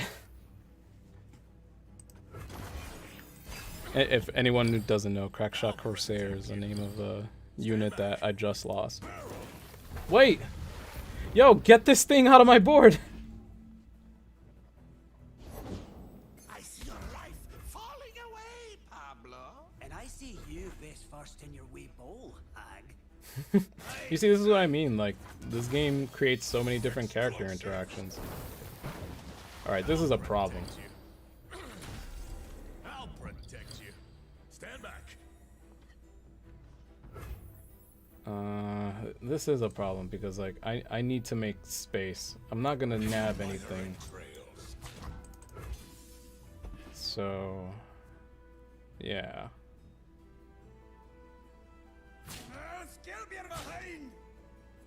I love how I say I need to make space, thinking that, like, my units are gonna die, but they're not.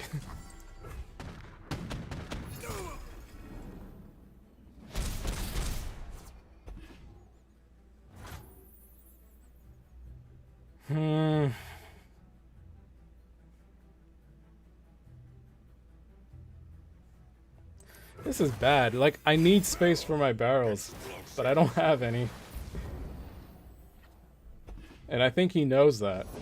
Like, I think he's doing this on purpose. Cute. So screw it. I'm going... Oh.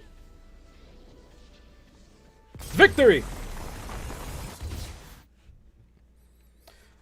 Alright, let's see. General Kenobi, thumbs up. One of my favorite things to do when Atlas game comes out is to spot the Yuri character, because the dude is in every Persona and SMT game. Really? He is. Actually, wait a minute. Now that you bring it up, is he who I think he is? So this is something else. This is like something that I really like to do, is if I recognize a voice, like I'll spend time trying to like figure out like, okay, who's the voice actor? You know, like if I'm watching anything, I like to do that. Persona. Is he? Give me a second. I'm looking right now. I knew he was Yosuke. I knew it. Like, as soon as you mentioned Persona, it clicked in my head. I was like, wait a minute. Spider-Man voice. And then, wait a minute. Yosuke voice kind of sounds like that, right?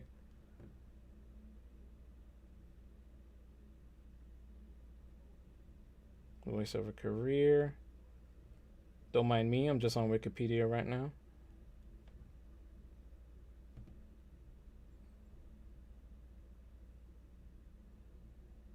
He was on Ben 10.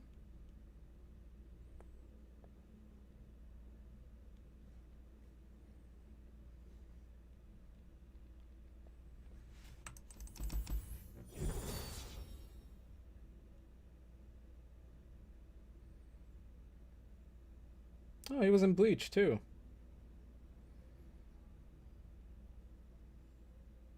Ah, he was Shinra?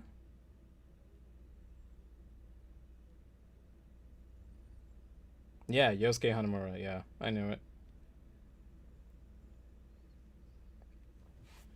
Speaking of Persona, I hear there's a rumor that Persona Arena is getting remastered.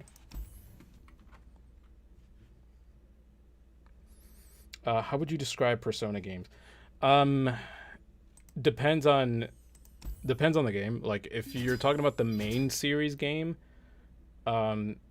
like Personas 1 through 5. I said 6. Personas 1 through 5.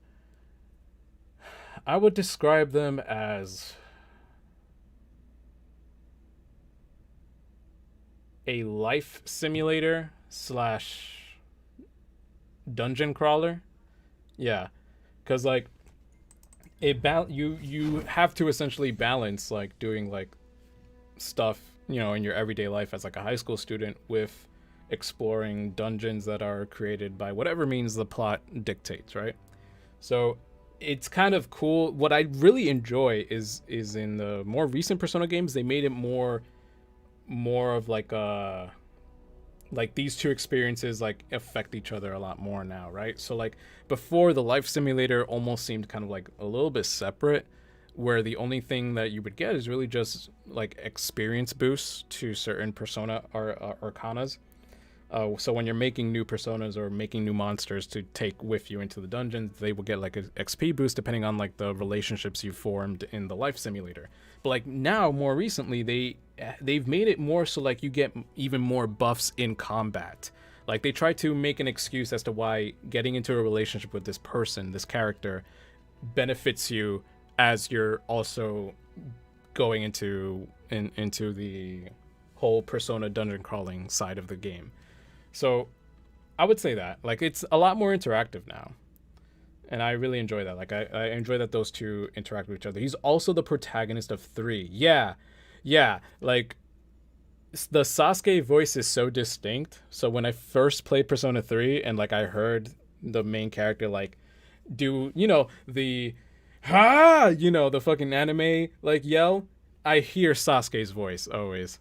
So like I knew that. Yeah. Man, Persona 3, that was another one. That was another Persona game I wanted to make a video on. Yeah, sorry, I'm reminiscing now because Persona 3 was my first Persona game in the series. So I always look back on it with just so much nostalgia.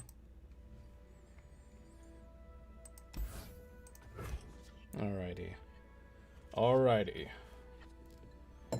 So how long have we been streaming?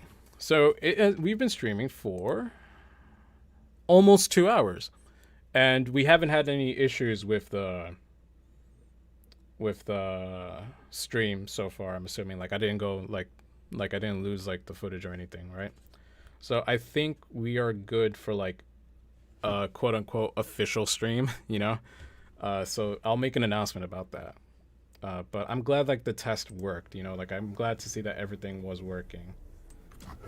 I'll shoot the wings off a bilge wasp.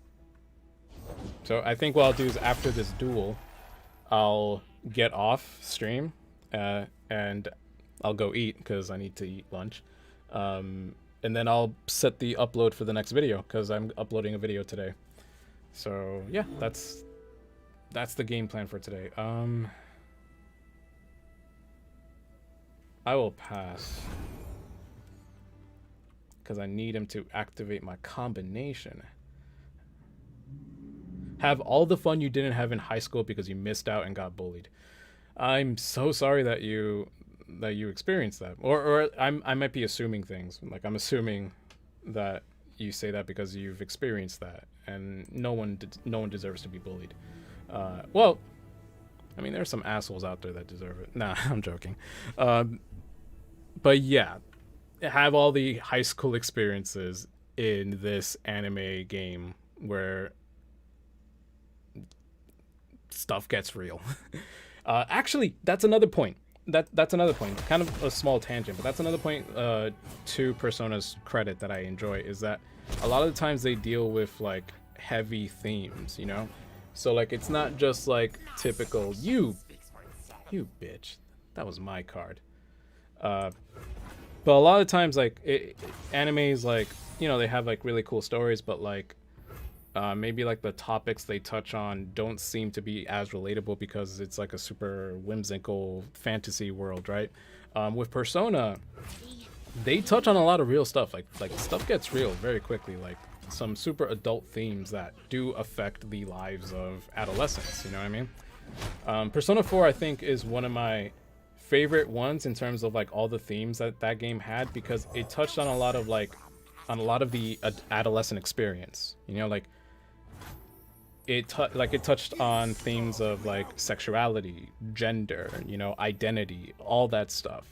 Like with that game, you definitely understood that this is like almost kind of like a nod to the adolescent experience, like to coming to learn about yourself and who you are. Like that's why Persona 4 is like one of my favorite stories, you know?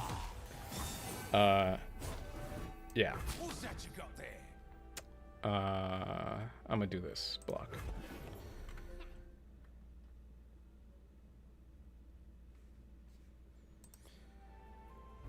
Wait, what? Okay, I see what you're doing here. Trying to get rid of my what's his name? My jagged butcher. All right. Yoink. Oh wow. Of all the cards to take. Keep up, keep up. No, I have to do this first.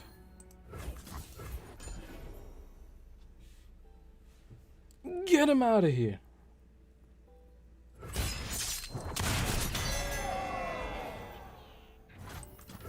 Treasures of the ages for a price. Beautiful. Lovely. If I had my camera on, you would see that I just chef kissed. Like, mwah.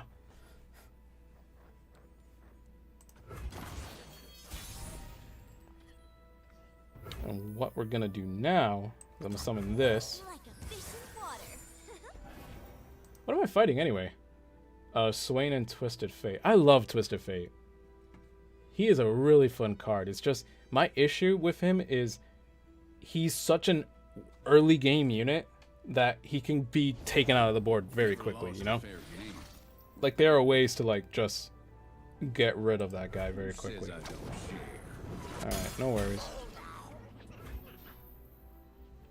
No worries. Do I have... I'll save him for like to block a hit. Why are you here?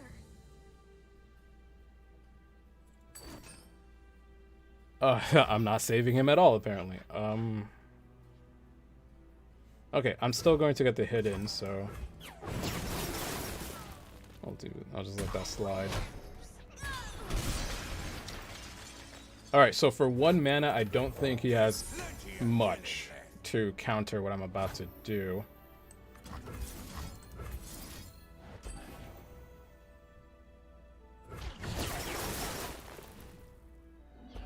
And then I'll use his own card against him.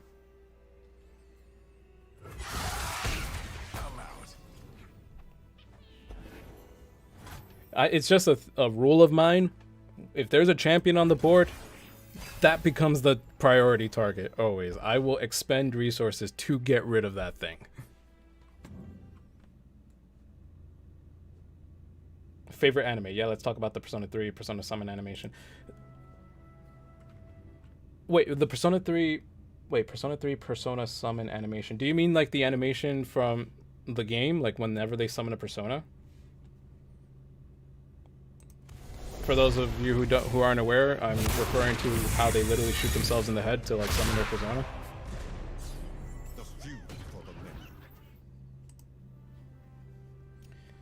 Oh boy. Oh boy. Okay, that is a scary unit. Let's see what else he does. Interesting. Okay, this is what I'm gonna do. Because priority target number 1 here. I know summoning Sejuani also puts Sejuani in danger of getting, like, just targeted, period. But I think I'll be okay. I think I'll be okay.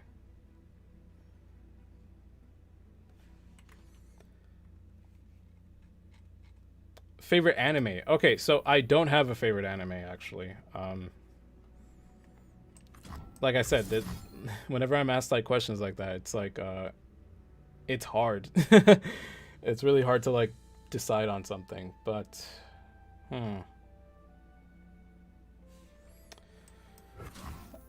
An anime that I really like. Oh, I forgot Swain does that. Oh, shoot. Okay. Well, I'm gonna still do some damage onto that Swain. An anime that I like. I mean, right now I really like Demon Slayer. But because it hasn't ended yet, I can't definitively say if that's my favorite. And I'm not the biggest manga reader either, so I'm not sure how far into the manga it is, you know, like maybe the manga ended already and I'm just ignorant. But yeah. I would say I really like Demon Slayer, but that's just a like. What's an anime that I truly enjoyed? I know, like, I think the best thing I could do is just like try to list some stuff off. Like, I really enjoyed Durarara. Like, I don't know, it's that whole anime was such a vibe. And because I live in New York City, like, even though it's not the same exact city, I kind of like enjoy just watching like city life, you know, like an anime that's about like people doing stuff in the city and having these secret connections, you know, these secret underground connections and stuff. It was a cool anime. I really enjoyed it. I did not activate plunder, right? I'm sorry, my guy. I'm sorry it took a while. I'm trying to have a conversation here. Mine is Bleach. Top 5 animes to watch. Oh, okay, I could do a top 5 animes. Or can I? In the moment.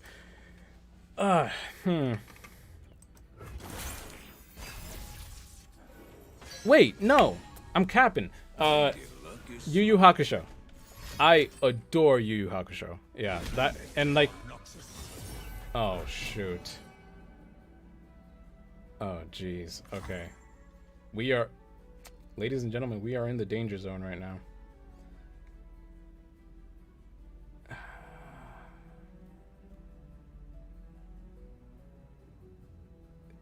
This is dangerous because I'm going to be left at 2 HP.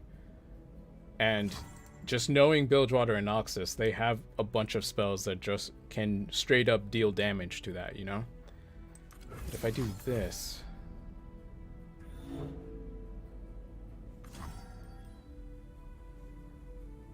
Wait. I can trigger a level up and then frostbite them.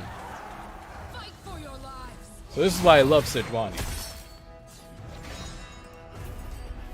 You deal damage to the Nexus, and you just watch the enemy just lose all their hopes. Watch. Frozen. Okay, so back to the enemies. Let me put that in vulnerable. Yu Yu Hakusho is definitely my favorite. I can't believe I was like forgetting that. I think in the moment, because, you know, I'm still like so focused on, you know, playing and trying to entertain through the stream, like I guess my mind just wasn't thinking straight. But yeah, Yu Yu Hakusho is definitely one of my favorites. Not even one of it is my favorite. So that's at the top of the list. I would love to recommend that. I understand that the early, like it really takes a while to like get into the whole Spirit Detective arc, but even the early episodes of Yu Yu Hakusho are just so fun. Like they're just so nice and oddly warm, even though it starts off in a certain way. I'm not gonna spoil, even though it was an anime from the 80s. Like oddly enough, despite the way it starts, it like those early episodes are pretty wholesome because of like the way the characters respond to what happens at the start. You know, like seeing that, it's just, it fills you with just like a nice feeling. I'm gonna use this right now. So Yu Yu Hakusho at the top. I do like Bleach a lot, but I did not read the manga, so I don't know exactly how everything ends, but I know that apparently, like, one of the things that frustrates people with Bleach is how Ichigo is apparently like the answer to everything. So like, I don't know if that's going to upset me, because I do, like, I also do not like that. like I also, oh shoot.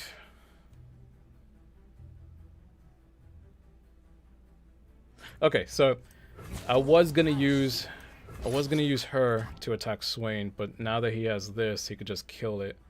He won't be able to summon Swain this turn, so he won't trigger the Swain's effect. So I think this is the move. I think this is the best way to do it. Yeah. Okay. So yeah, I don't know if like learning more about where the direction that Bleach took will like upset me or not. So I'm a little hesitant to say Bleach is like one of my favorites also. But it's up there. Like from what I've seen, I enjoyed it. I really enjoyed Bleach thoroughly. If we just take everything up until the end of Aizen. Oh god, this is oh jeez, I'm dying. If we take everything up until Aizen, like it's really cool. Like it's a really fun series. I'm not the biggest fan of the Fullbringer. I believe that's what it's called, the Fullbringer arc. He has something, doesn't he? Oh wait, no, yeah, next turn I lost. Yeah, no, I lost. GG, my guy, GG. I wasn't the biggest fan of the Fullbringer. I believe that's what it was called. Let me know if I'm incorrect. And everything after that, I have no idea, about. But I heard that Bleach came back with a one-shot, so I should check that out. I remember I also really liked Assassination Classroom. That one, I really enjoyed that one too, man. Like, they tell you with that one, I'm not trying to spoil anything. With that one, they tell you what the premise is at the start. So you know that it's going to end with this. Like, either way, this is where it's leading. But when you get to it, it still just fills you with so many feels. Like, you just, it grabs your heart. Even though you know this is where it's leading to, So I really enjoyed Assassination Classroom. I'd recommend that one too. What else? What else? Have you played Jump Force? I've seen it. I haven't played it. But my friend who really likes fighting games, he loves playing Yugi just because Yugi just keeps yelling, "Black burning!" That's it. Like the fact that he just does that every 2 seconds, it's so funny to him. So that's literally all of my knowledge on Jump Force. Like seeing like the poorly animated cutscenes and also the black burning. That's it. Black Clover, Fire Force. I haven't seen those two. I've heard a lot of good things about Fire Force though. If I'm not mistaken, it's the same person who created what's the name of that anime? What's the name of that manga? Soul Eater, yeah. And Soul Eater, it's not one of my favorites, but that one had such style to it. Like if you see it, if you were to see a character from that story, you would immediately know, yeah, this is Soul Eater. You know what I mean? Or like this is created by this same person. Like they have such a unique flair to their design. I'm still trying to answer the top 5 animes. Yu Yu Hakusho.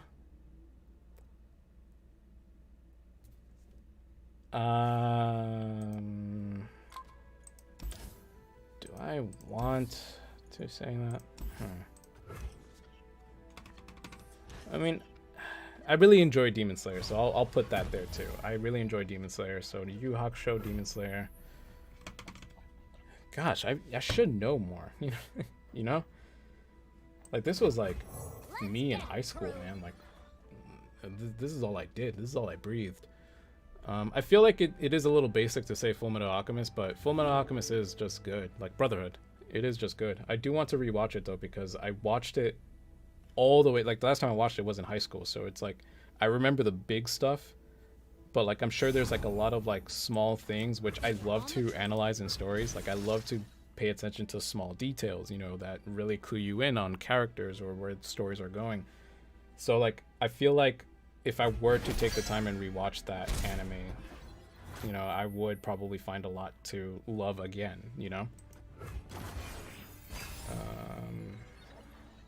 I enjoyed Bakuman, but I wouldn't call it one of my favorites. It was nice to see that after Death Note too. Now Death Note I really enjoyed, but the thing that draws it back, that holds it back, is the way the anime ended, because it is just, I don't like it. I don't like the ending of Death Note at all in the anime. In the manga I really enjoyed it. Nothing like the stink of And like blood and sweat. saying that I don't want to be misinterpreted as like, oh, manga over everything, right? Because that's not who I am. But this is the case where like the manga really had a better ending for that show or that series. So it in just There's plenty of killing like left. knowing how the anime chose to end it just kind of like ruined it for me. Like that is one of the things that I just will always remember, just the really bad ending. You know what I mean? And I'm speaking very vaguely because I don't want, I know we don't have a lot of people here, but like I don't want to like on the off chance spoil something for someone, you know? One Piece. Man, One Piece is one thing that I will give One Piece so much credit for is its ability to really make you feel emotions. You know what I mean? Because like, yeah, you can complain about how long it is, but when there's a villain, you want that person dead. You know what I mean? Like, you will know, you know, you will want that person dead because they're just written to be so dastardly, right? At the same time, it has some really, really heavy, like, gut-wrenching moments too. Like, I'm not sure if it's spoilery to say this, but like, it is the one anime that made me feel so much for a boat, for a fucking boat. Like, I cried for a boat. Like One Piece is the only thing that can do that, you know. So I like One Piece. I'm just super behind on One Piece. In terms of it being one of my favorites, I'm not sure, because I do like a lot of shorter animes, like ones that have like an end, like they carry like they carry their story from start to finish. But like with One Piece, I give it, like I said, I give it a lot of credit because it's such a long-lasting series, and yeah, that can be draining, but at the same time, it always has something like entertaining. Like it always has something good in it, you know. Like the world building is incredible, you know. Like I said, a villain, you will hate a villain, you know. If it wants to make you cry, it will find a way to do that. So like, I respect the fact that One Piece can do that consistently. You know what I mean? They made me cry over a ship. Yeah. After the time skip, it's very fast paced. The funny thing is, after the time skip is actually where I started falling off. Not because it's bad. Not because I didn't like where it was going. I just like stopped keeping up with it. Like I couldn't keep up anymore. Like it's like one day I decided I don't want to watch it because I'm like too tired from like school or something, and then I just never went back. It just kept on adding on and on and on the days, you know.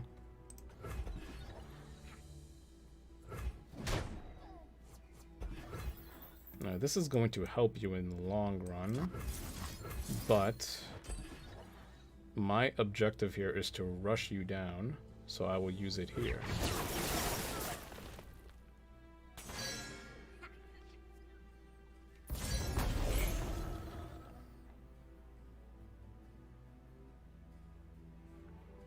I'll wait until the next turn, because I can trigger Sejuani's level up next turn. Okay, yeah. Okay, yeah, that's the game plan. Alright, so what I'm going to do is I'm going to do this. I'm going to lose this, but I hit the Nexus. So then, bing, bang, boom, Sejuani levels up. And then I attack, we win.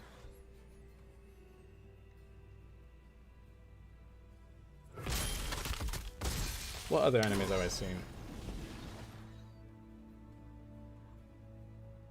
I enjoyed Rurouni Kenshin a lot. That was another one from like back in the day that I enjoyed. But I just love Yu Yu Hakusho so much more. Oh boy. I'll wait. Wait, no! Oh my god! Oh my, I thought he had the attack token. That's why I said I was gonna wait. Oh. Okay, it's okay. We got this. Oh, we don't got this. Shit. Okay, because I know some people have not played this game before, so what just happened with this deck is that you need to reach a certain amount of cards in your deck, and that just levels almost everything up. And by me not ending the game in the last round like I wanted to, I might have just screwed things over for me. But I think I could buy one turn though. The winter's claw endures. Bow to no one. The only thing this person can do is attack. So, yeah, you see what I mean? Like, yeah. You're on a timer whenever you're fighting this deck, because everything just gets buffed after a certain point. But, using this, I frostbite you and I buy myself an extra turn. And now I'm going to try to steal something. That, I'm not sure if that'll work actually. But this will actually. Plagues their decks with blood. This will definitely work.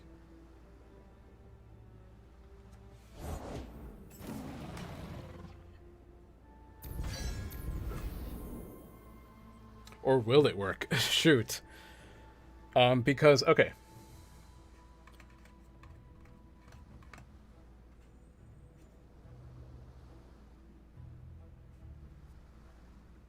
Oh my god, I'm in a bit of a jam here.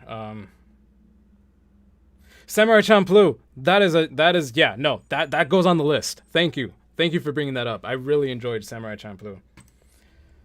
All right, but shoot, man. Cuz he can just block with his Nautilus, my Sejuani, even if Sejuani does double damage here. So Sejuani's not going to trigger her Frostbite thing. And because she won't trigger her Frostbite thing, let me draw. Oh, right, I don't got mana. The calm before the Yeah, I gotta be defensive here. So this is gonna be another Heart of the Cards. Oh my god, this is going to be another Heart of the Cards moment.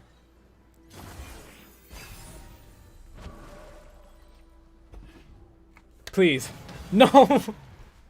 Don't attack, please. Well, it was fun. Jesus Christ.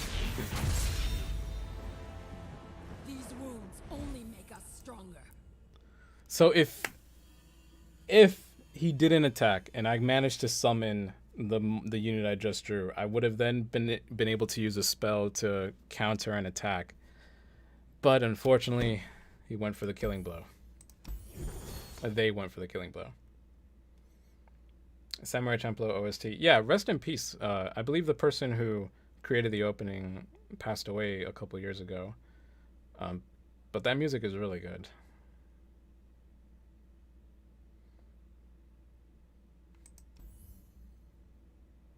Okay.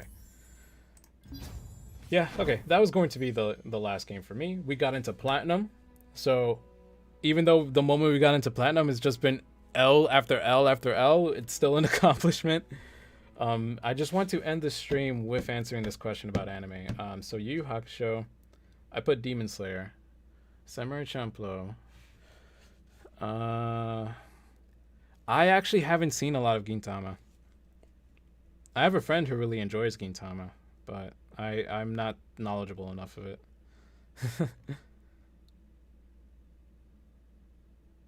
What else? What else? What else?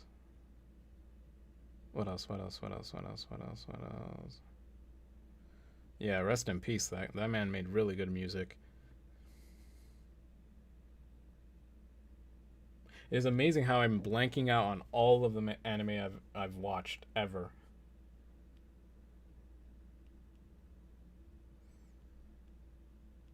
And like it's funny because like nowadays I feel like I've seen a lot more American animation. So when I think of anime, I immediately think of Japanese animation. But there's a lot of like Western animation that I love, you know? Like Avatar is one of them. Avatar is a Western animation that I love to death. And I would recommend that to anyone. Like I'd also recommend Castlevania too. Castlevania has hands. Castlevania has some of the best animated fight scenes ever, you know? So I love Castlevania. But in terms of Japanese animation, actually, one that I really loved, just because of how stupid it was, but but it embraced its stupidity, was Kill la Kill. I love Kill la Kill. And I love Gurren Lagann before that. But Kill la Kill, its premise is just so dumb and so over the top, but it runs with it. And because it's by the same, I believe it's by the same animation studio that created Gurren Lagann, because of it, the animation is like very like just pleasant to look at. So it's because the premise is so over the top, the animation also tries to be over the top, right? And then there's the song "Don't Lose Your Way." It's so good. Yeah, I would say Kill la Kill. You know, throw Gurren Lagann up there too, because that's also one that you can't like you gotta pay respects to your elders. You know what I mean? So how many does that make? Yu Yu Hakusho, Demon Slayer, Samurai Champloo, Kill la Kill, and Gurren Lagann. Yeah, so that's 5 anime. There's more that I've seen. It's just that I'm blanking out on it right now. Maybe it's hunger because it is about to be 1 p.m. where I am, so like I should eat lunch. But yeah, I'm glad I got to answer the question for y'all.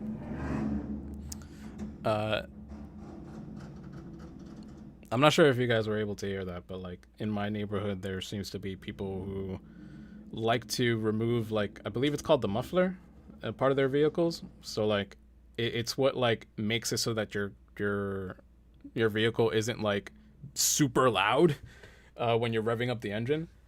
But like for some reason it's a trend in this neighborhood to just get rid of that and be as loud as you can be. So I don't know if you just heard like a motorcycle outside, but just so you know, that's why. No, thank you for coming to the stream. This was completely unannounced. It was just meant to be a test run and you guys showed up. So I just appreciate that, you know. Since the stream, as far as I know, the stream is a success because we didn't have any issues. You guys were able to see me. You guys were able see the game. You were able to see you were able to hear me. So I don't think there were any issues. So now I'll pick a day and I'll make an announcement for like an actual stream, and we'll see where it goes. So thank you all for coming. How does one end a stream? Go eat some McDonald's, bud. You deserve it. Thank you. I mean, I could just say like the same thing I say in my videos. And as always, my people, thank you for watching. That is, why does it feel more awkward when it's live? I don't know. All right, guys. I'm gonna end it now. Actually, how do you end it? Oh, it's this button. Okay. All right. See you guys. I hope you have a wonderful day.